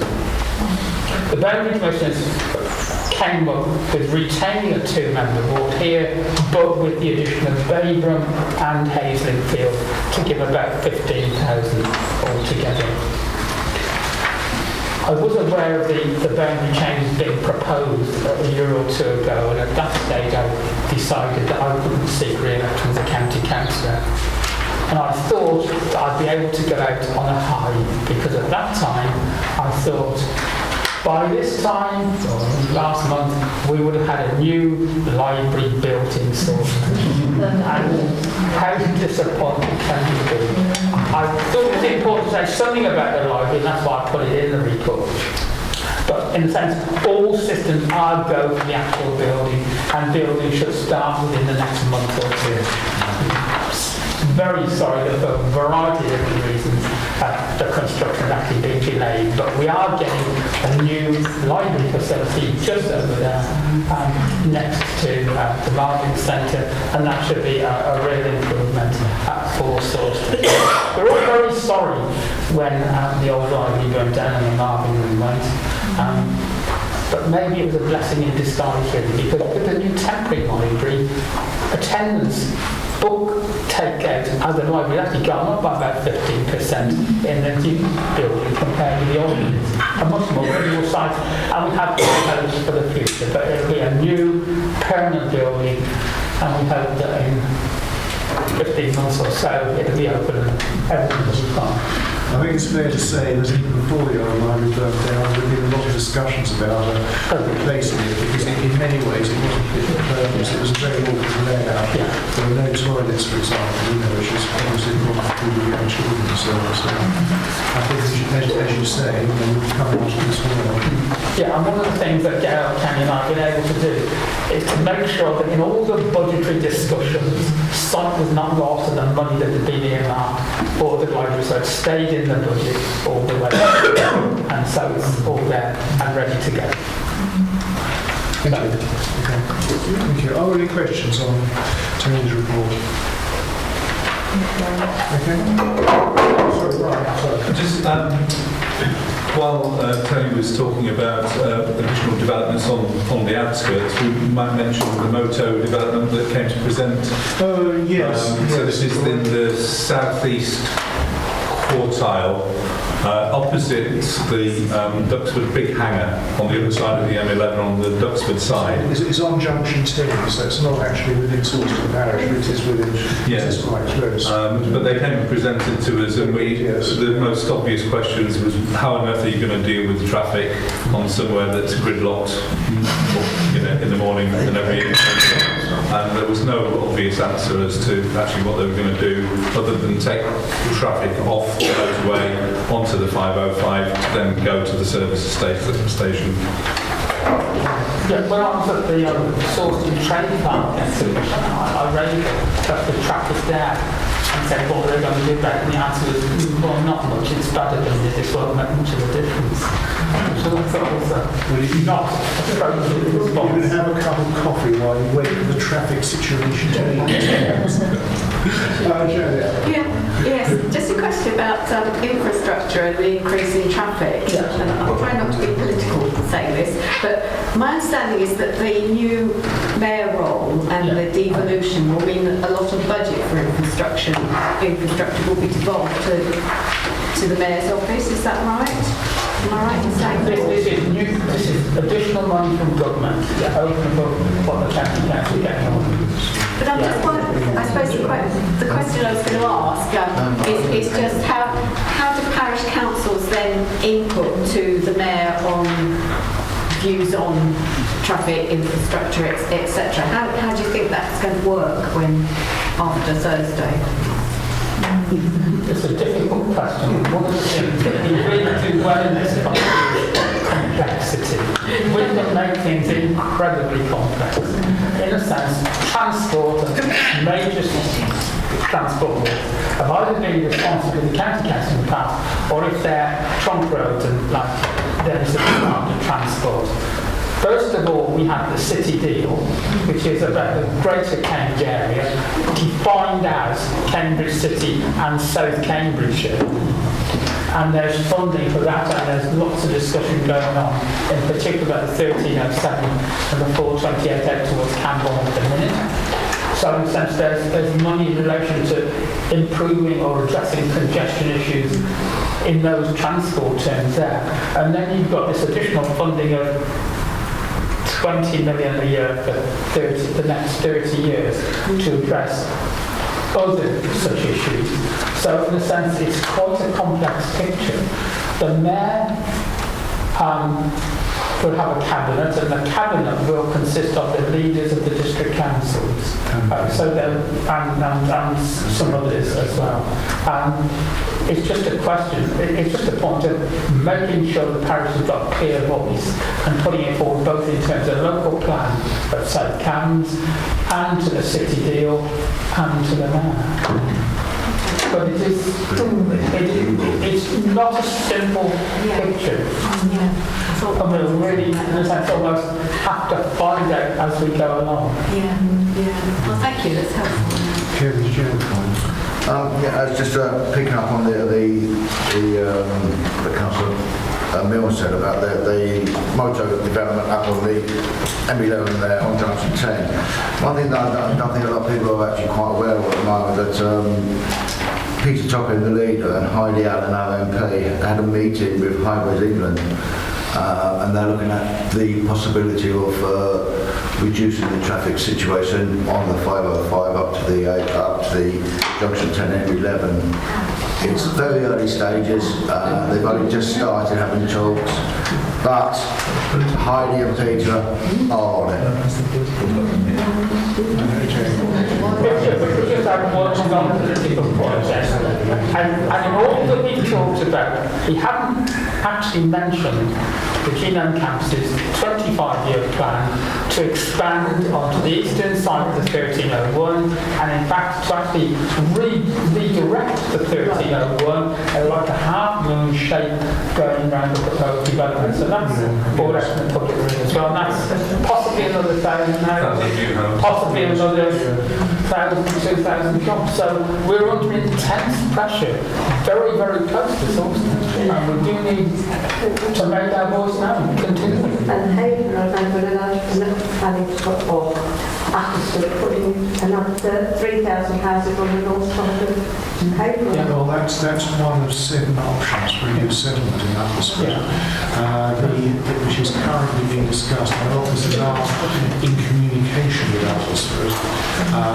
We're trying to increase the rate of communication, but you may also be aware that there was approval for a new crematorium on the A11 as well, which I think actually would be a benefit for Sawston. Yeah, I mean, you should say that, in a sense, a lot of what we talk about, the planning applications haven't come in yet. So we've got, in a sense, nothing concrete to talk about or respond to. And some of them, many of them, might not happen. But at the same time, we've actually got traffic problems here and now. It's not as though they're going to create traffic problems, they're going to make existing traffic problems much, much worse. Crematorium was approved last year, actually. And we haven't mentioned Spice's site at all. No, because we honestly don't know what's happening there. It's all gone very quiet, hasn't it? Very quiet, yes. And time is running on, and I think we can spend about another 2 hours on it. Anyway, if there are any further questions for Tony, I'll just move on to District Council report. Sorry, David, is it worth saying thank you? Oh, of course it is, yes. I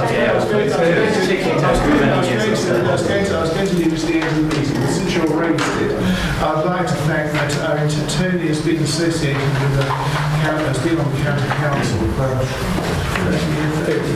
32 years, which is, I think, quite an achievement. And I think he served this village and this community extremely well during that period. And I'd like to thank both him and his co-member, Gail Kenny, for she has not been on that long, but certainly she contributed while she was. And I'd like to thank both of them for their long and fruitful service to this community. Thank you.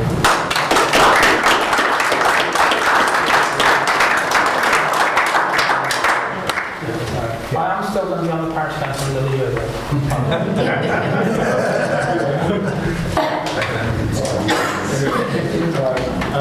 And also still maybe the district council as well. So now we move on to the district council's update, which due to the lateness of the hour, I should go through as briefly as possible. First of all, we've recently appointed a new chief executive. Her name is Beverly Agas, and she comes from South Stephen in Lincolnshire. Our previous chief executive, Jean Hunter, resigned during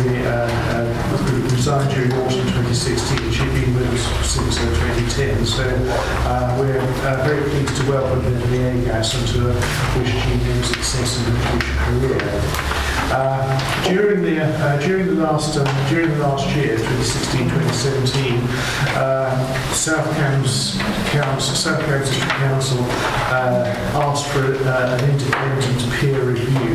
This is something which councils can do. Basically, you have members coming in from other councils to look at you and see basically how well you're doing, and it's an extremely useful exercise because it's the role of a critical friend, and South Cambs actually came out quite well from that, and one of the verdict was that it had been a strong journey of improvement since 2017 and established itself as a well-respected and strong performing organisation. The whole report, actually, which I won't go through in detail, is on the South Cambs website. So, again, this year has been dominated by the local plan. It was submitted to the inspector on March the 28th, 2014, so it's just past its third anniversary. There is now, the programme has now been published through to the end of it, and the last hearing will be, I think, on the 17th of July. Anyway, it's in mid-July. It won't run on into the autumn, which we're worried about. How long it will take for the inspectors to produce their report is a moot point. We expect that towards the end of 2017. There will then have to be a further public consultation on modifications introduced by the inspector. So it is unlikely that South Cambs will be in a position to improve it much before this time next year. So it's still an ongoing process. I might submit it to the Guinness Book of Records. Anyway, sorry? Yes. I think members have got that copy. So, as I say, I won't go into great detail, except to say that myself and Kevin went to give evidence on at the end of November on the Sawston sites, and also there was another hearing which I attended in mid-January on Butler's Green, which we're trying to get as a protected village, a local green space designation, which effectively protected from development. So that again is with the inspector. Is there any action that parishioners could take on that? Is there any mileage and people writing in support of it? Because I think there's probably quite a lot of local feeling about it. Yes. Well, we have had some feedback from the inspector. The inspector certainly seemed to indicate that it was worthy of some protection, and they were suggesting a PDA, which is protecting the yes, community. my question is whether parishioners could do anything in support of it. It's too late in the process now to influence the inspector, I'm afraid. It's got to go to September.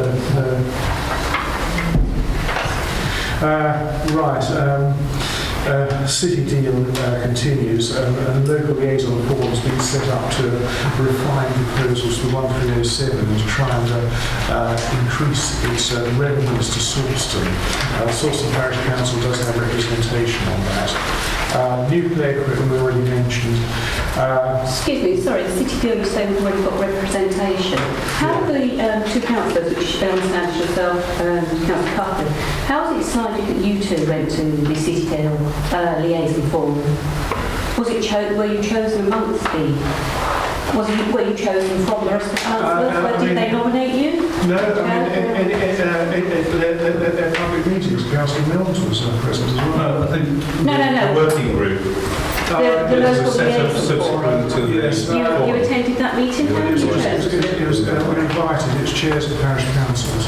Who invited you? Because I understand the city deal don't have the authority to invite just representatives. I thought a letter went out to the council to ask them to send some. It's a workshop. It's a workshop. It's a workshop. The City Deal workshop was the LLF workshop was the fact it was we didn't want to go to the public and get the public invitation into it because there were certain issues in there that had to be sorted out beforehand, and it was felt that first and foremost it would be ideal for the chair of the parish council to attend. Sorry, you said it was felt. It was felt by who? By the LLF. Right. That the chair of the parish councils would attend, and then the representative of the city dealers would be there as well.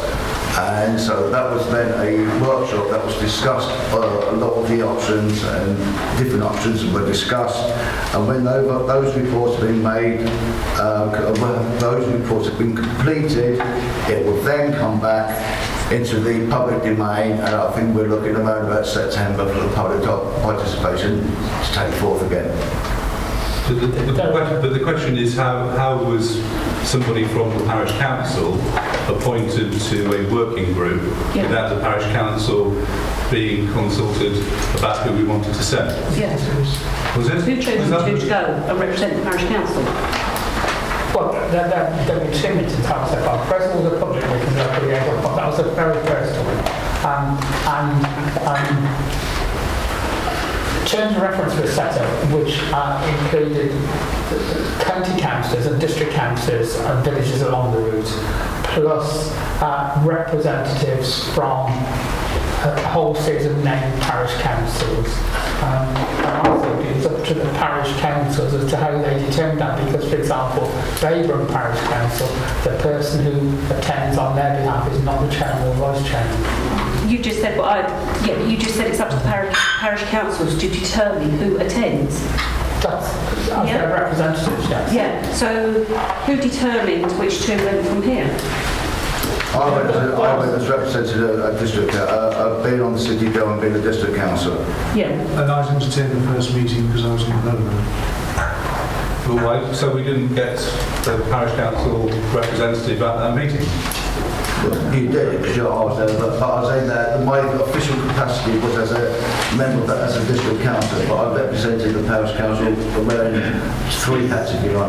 I think the question is why wasn't it discussed at a parish council meeting so that we actually agreed to send a representative? Because presumably if you were there as a district councillor anyway, Kevin, we could have sent somebody to represent directly the parish council. Yeah. Because you're only actually listed on minutes as representing the district council, not the parish council. I'm a member of the parish council anyway, so I'm wearing a dual hat. I know, it doesn't say that on minutes, it says you're representing the district. Does this mean in the future, essentially, if it happens again, you can send someone from the parish council? But it's the question being asked is, shouldn't the parish council have discussed who was to be sent as a representative, rather than the chair and vice chair being and what views we have about the issues that are being raised. Yeah, but they were asked by the parish council to attend it. They were asked, I was at a meeting. Yes. I'm going to ask the clerk to look into the original invitation, which I personally didn't see, and to decide a way forward. Okay? I looked back at the past minutes and I couldn't see anything minuted that said the parish council had discussed this and decided who was going to go. Yeah, how far back did you go? February 2016. We haven't had a meeting about to discuss local liaison forum. Well, it's I think, sorry, the clerk, sorry, yes, sir. You can keep it one person speaking, then you can know what's supposed to be said. I think the chairman just said for the clerk to go back, look at the original invitation and find a way to improve things. I think that is acceptable to me as an explanation. I think it was an explanation, but it's It's a way forward. But yeah, is it something we can put on the agenda for next week? I think we can put that on the agenda for next week, and then it'll be minuted what happens if we need to have that discussion. Perhaps we can have that discussion and certainly agree what points of view we want the parish council to have represented at that discussion. Sounds good.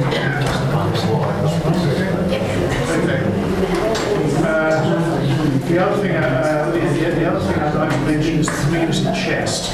And if there are any South Cambs is continuing its community chest programme, which there is a 52,000 available for each year. There's a new 52,000 because we've just entered a new financial year.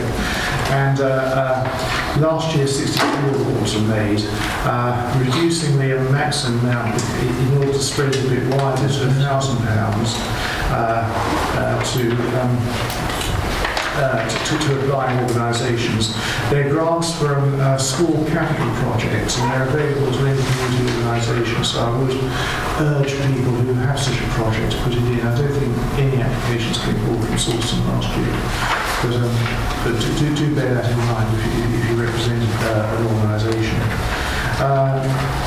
Finally, the council has been reduced in size from 57 to 45 members as from May of next year.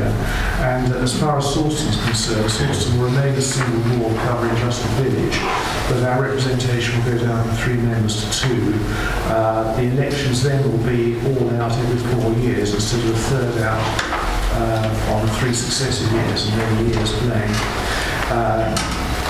So that will be a significant change in the way in which councils are elected. Parish council elections will run with districts, which represents a considerable saving for both councils because the costs are shared between the two. If you have a standalone parish council election, it will cost them between £3,500 and £4,000 with a parish and falls entirely to the parish. So there are benefits there. So that basically is my report. And Tony.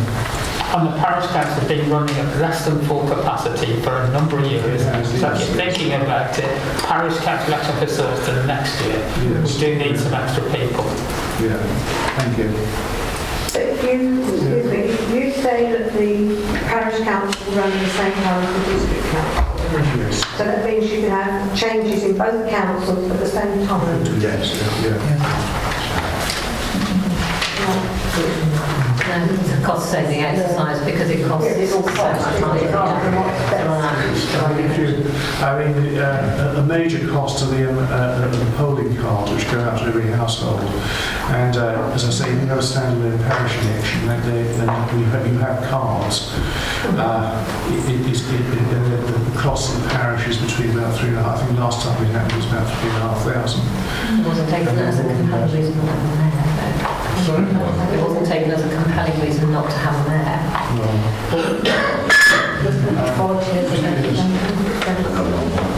Okay. Right, so are there any further questions on that report? Okay. I'm going to have to ask for a short extension of time, actually, because we still have to do issues, still have public question time. So, is it so? We're doing half hour.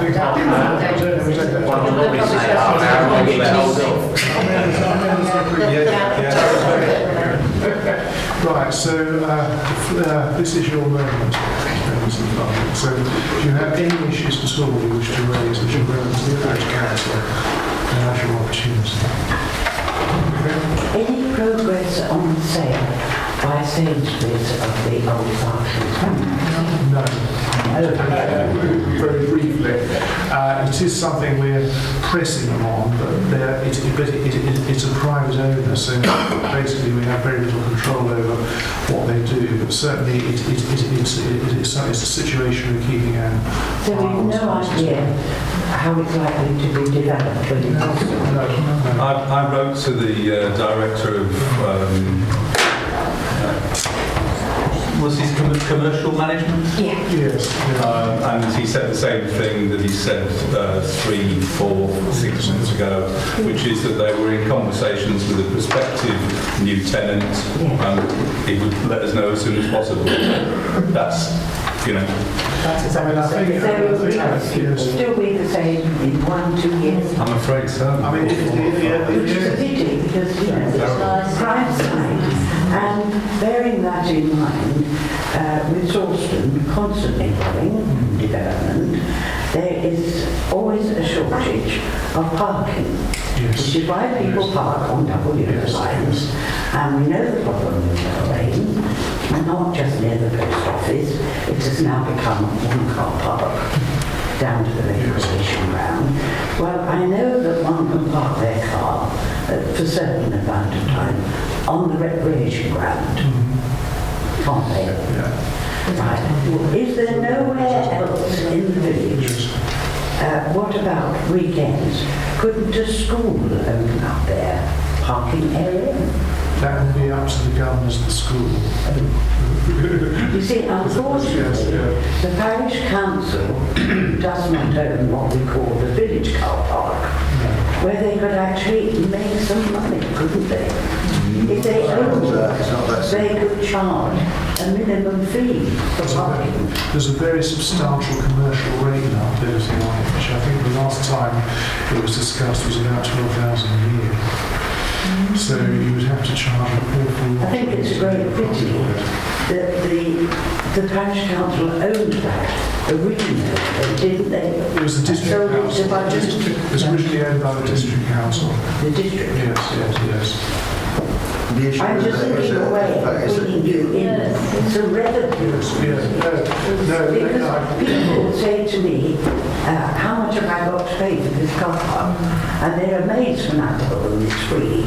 And they can park there all day for nothing. It was something going back a number of years actually when the district council was looking to dispose of it. And the parish council did seriously look then at the possibility of taking it over. But the problem was the business rate liability on it. And in fact, and also maintenance. And I mean, just the business rates alone, as I was saying at that time, were estimated at 12,000 a year. And I mean, you would be charging almost central London rates to park there if you were to make a profit on that sort of outfit. So, with the village, I say village, it's hardly a village anymore, is it? Continuing to grow, you've got extra booth coming in. Yes, yeah. Which surely could fund something like that. Well, I think,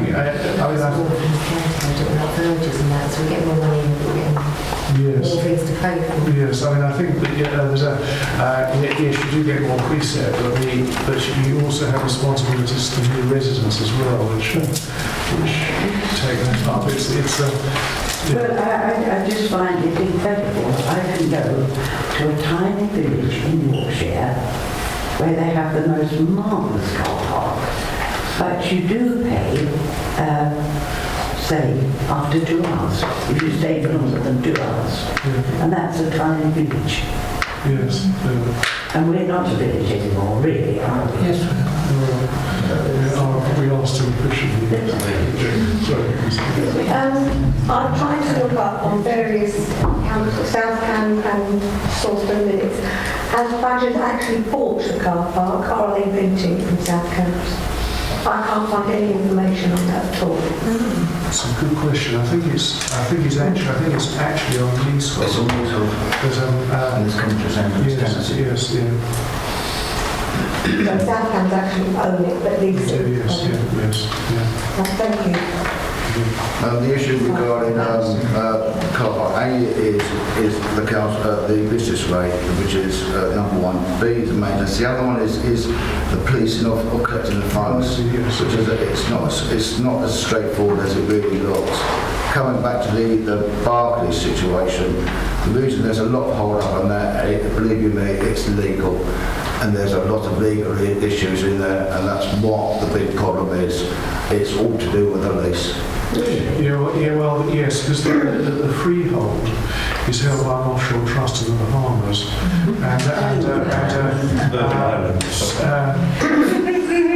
Sainsbury's held the main lease, and Barclays had a sub-lease from Sainsbury's on it. That lease, I think, expires in 2017. It's around, sorry, 2027. Yes. So that's the reason. That's the basis of the complexity around that site. Could make an ideal car park. It would.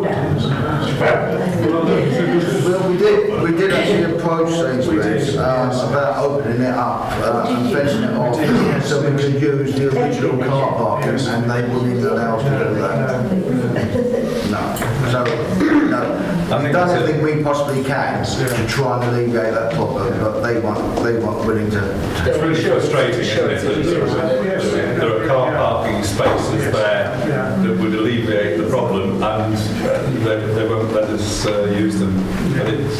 There's a liability issue there. The surface of the car park is very poor. There's things protruding from the surface, so they'd have to pay quite a lot of money. They'd have to pay quite a lot of money to repair that to make it serviceable as a car park. On that note, with what's happening with Lindy's, Does the parish council not own some of the land?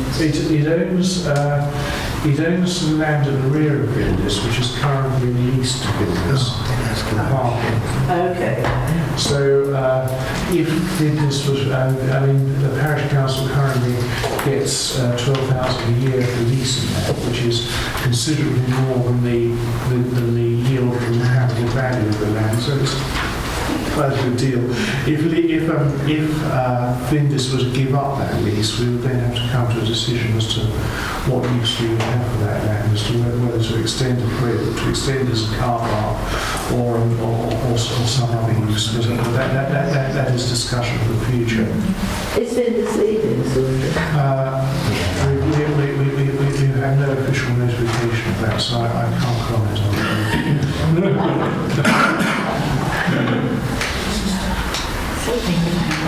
But all I can say is that we haven't yet been approached to activate the 1 year clause on this. So, my question is something completely different about street lights and maintenance. I live there in Winemares, and there's a street light out there. It's residents mainly of very elderly people. Yeah. One of the youngest down there, believe it or not. And, I can't identify who's responsible. We have some progress on that. Councillor Hickman was here, is he still here? All right, okay. I'm here. But basically, basically what happens, because I think it was you contacted me. I went on the map and but there are actually no lights registered in Whitehall. So I contacted the county council via Councillor Hickman, and well, first of all I went down there and had a look at the lights. They've got the old county council numbers on it, which I photographed as images.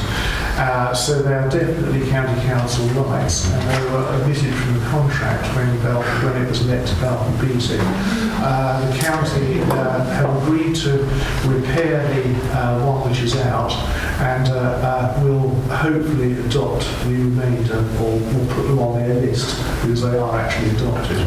Thank you very much. So does that mean that they'd actually come under the PFI contract with Balfour Beatty eventually, or? Yeah, it would. Yes, I think that Balfour Beatty, I'm returning add a bit more detail than I can, but Balfour Beatty are responsible for maintenance of all the lights, including the old sodium district parish lights as well. It's just the same as if there was a totally new development there which included street lights. Yeah. So in a sense, there was a set map drawn up when the contract was issued to Balfour Beatty, but then new developments are added to that in due course. So in a sense, that's what happened. This was missed out and can simply be added. Well, yes. I mean, it was obviously known to the county council because the estate was built in the late 90s, and it's being maintained up to now. So the average length of night, and the average night of one of those elements is about 5 years. So it must have been replaced. No, thank you for doing that, actually. Yeah. Couple of dark nights again, there's lots of people down there that feel comfort for the lights down there. As I say, that should be being dealt with. I don't know whether Councillor Hickel wishes to add any more to that. The only thing I'll add is yes, they were left off originally, and the good news is that you might have lost one of them actually if they'd have known about them and they were on the original You plan. probably lost two of them at the rate at which they you might have done quite well. There are other instances I picked up around the village where that's happened. The lights in Norfolk Park and Level, which is one of those non-capital builders, they left off the list, and they had to get those put on as well. So, so just generally, if anyone sees a light that is out, which appears to be orphaned by the county, let us know. We'll check whether it's on the map. I mean, you can do that yourself, actually, because the map's on the website. And if it isn't, we'll push the county to make sure that it is included. Don't forget, there are lots of lights in Sawston, that's the former South Cambs lights, which 104, yeah. Well, the South Cambs lights were a different issue because they were transferred to the parish in the early 2000s, and at the moment they're maintained by the district and the parish pays for the electricity. Or the district pays for the maintenance and maintaining personally. It's through payment as the Belton BT contract. Okay. Are there any further questions on this from the public? Okay. Right, so are there any issues from councillors? That haven't been raised already? Yes, I know I don't speak on behalf of the Parish Council, but I would like to say a very big thank you to the person who's been recording Parish Council meetings and making them available on the internet, because a lot of people have seen them and it's been a very useful public service. I'm not sure whether he actually wants to remain anonymous. I'm everyone to make it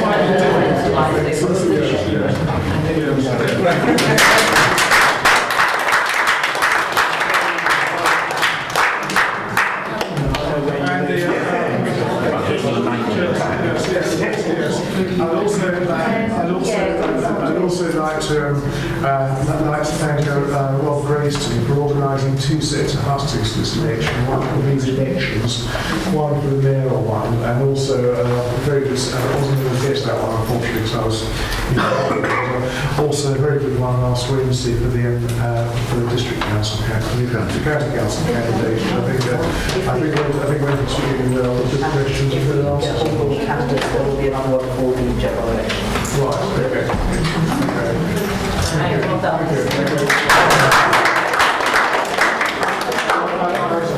also like to pass on my thanks to Bruce Ward from the Free Church and Labour Practice available as well. Okay. The other thing as well is I think it needs to be noted that Rob also did an awful lot of work and really helped out on the Christmas late night fair. Yes. He was very instrumental in organising that. So he's been extremely active over the last year. I'm not going to be able to leave the door. So it's great when you get new team members come on who do engage with the council and take part. So I would like to again raise a thanks for his input onto the late night fair and also Winter Fair. And also, he's also going to have some surprises for us at the Sawston Fete this year, I think. Yeah. So, yeah. Not Santa's sleigh. Okay. Right. If there are no further questions, I'd like to close the meeting. Thank you to the London institutions. Thank you very much.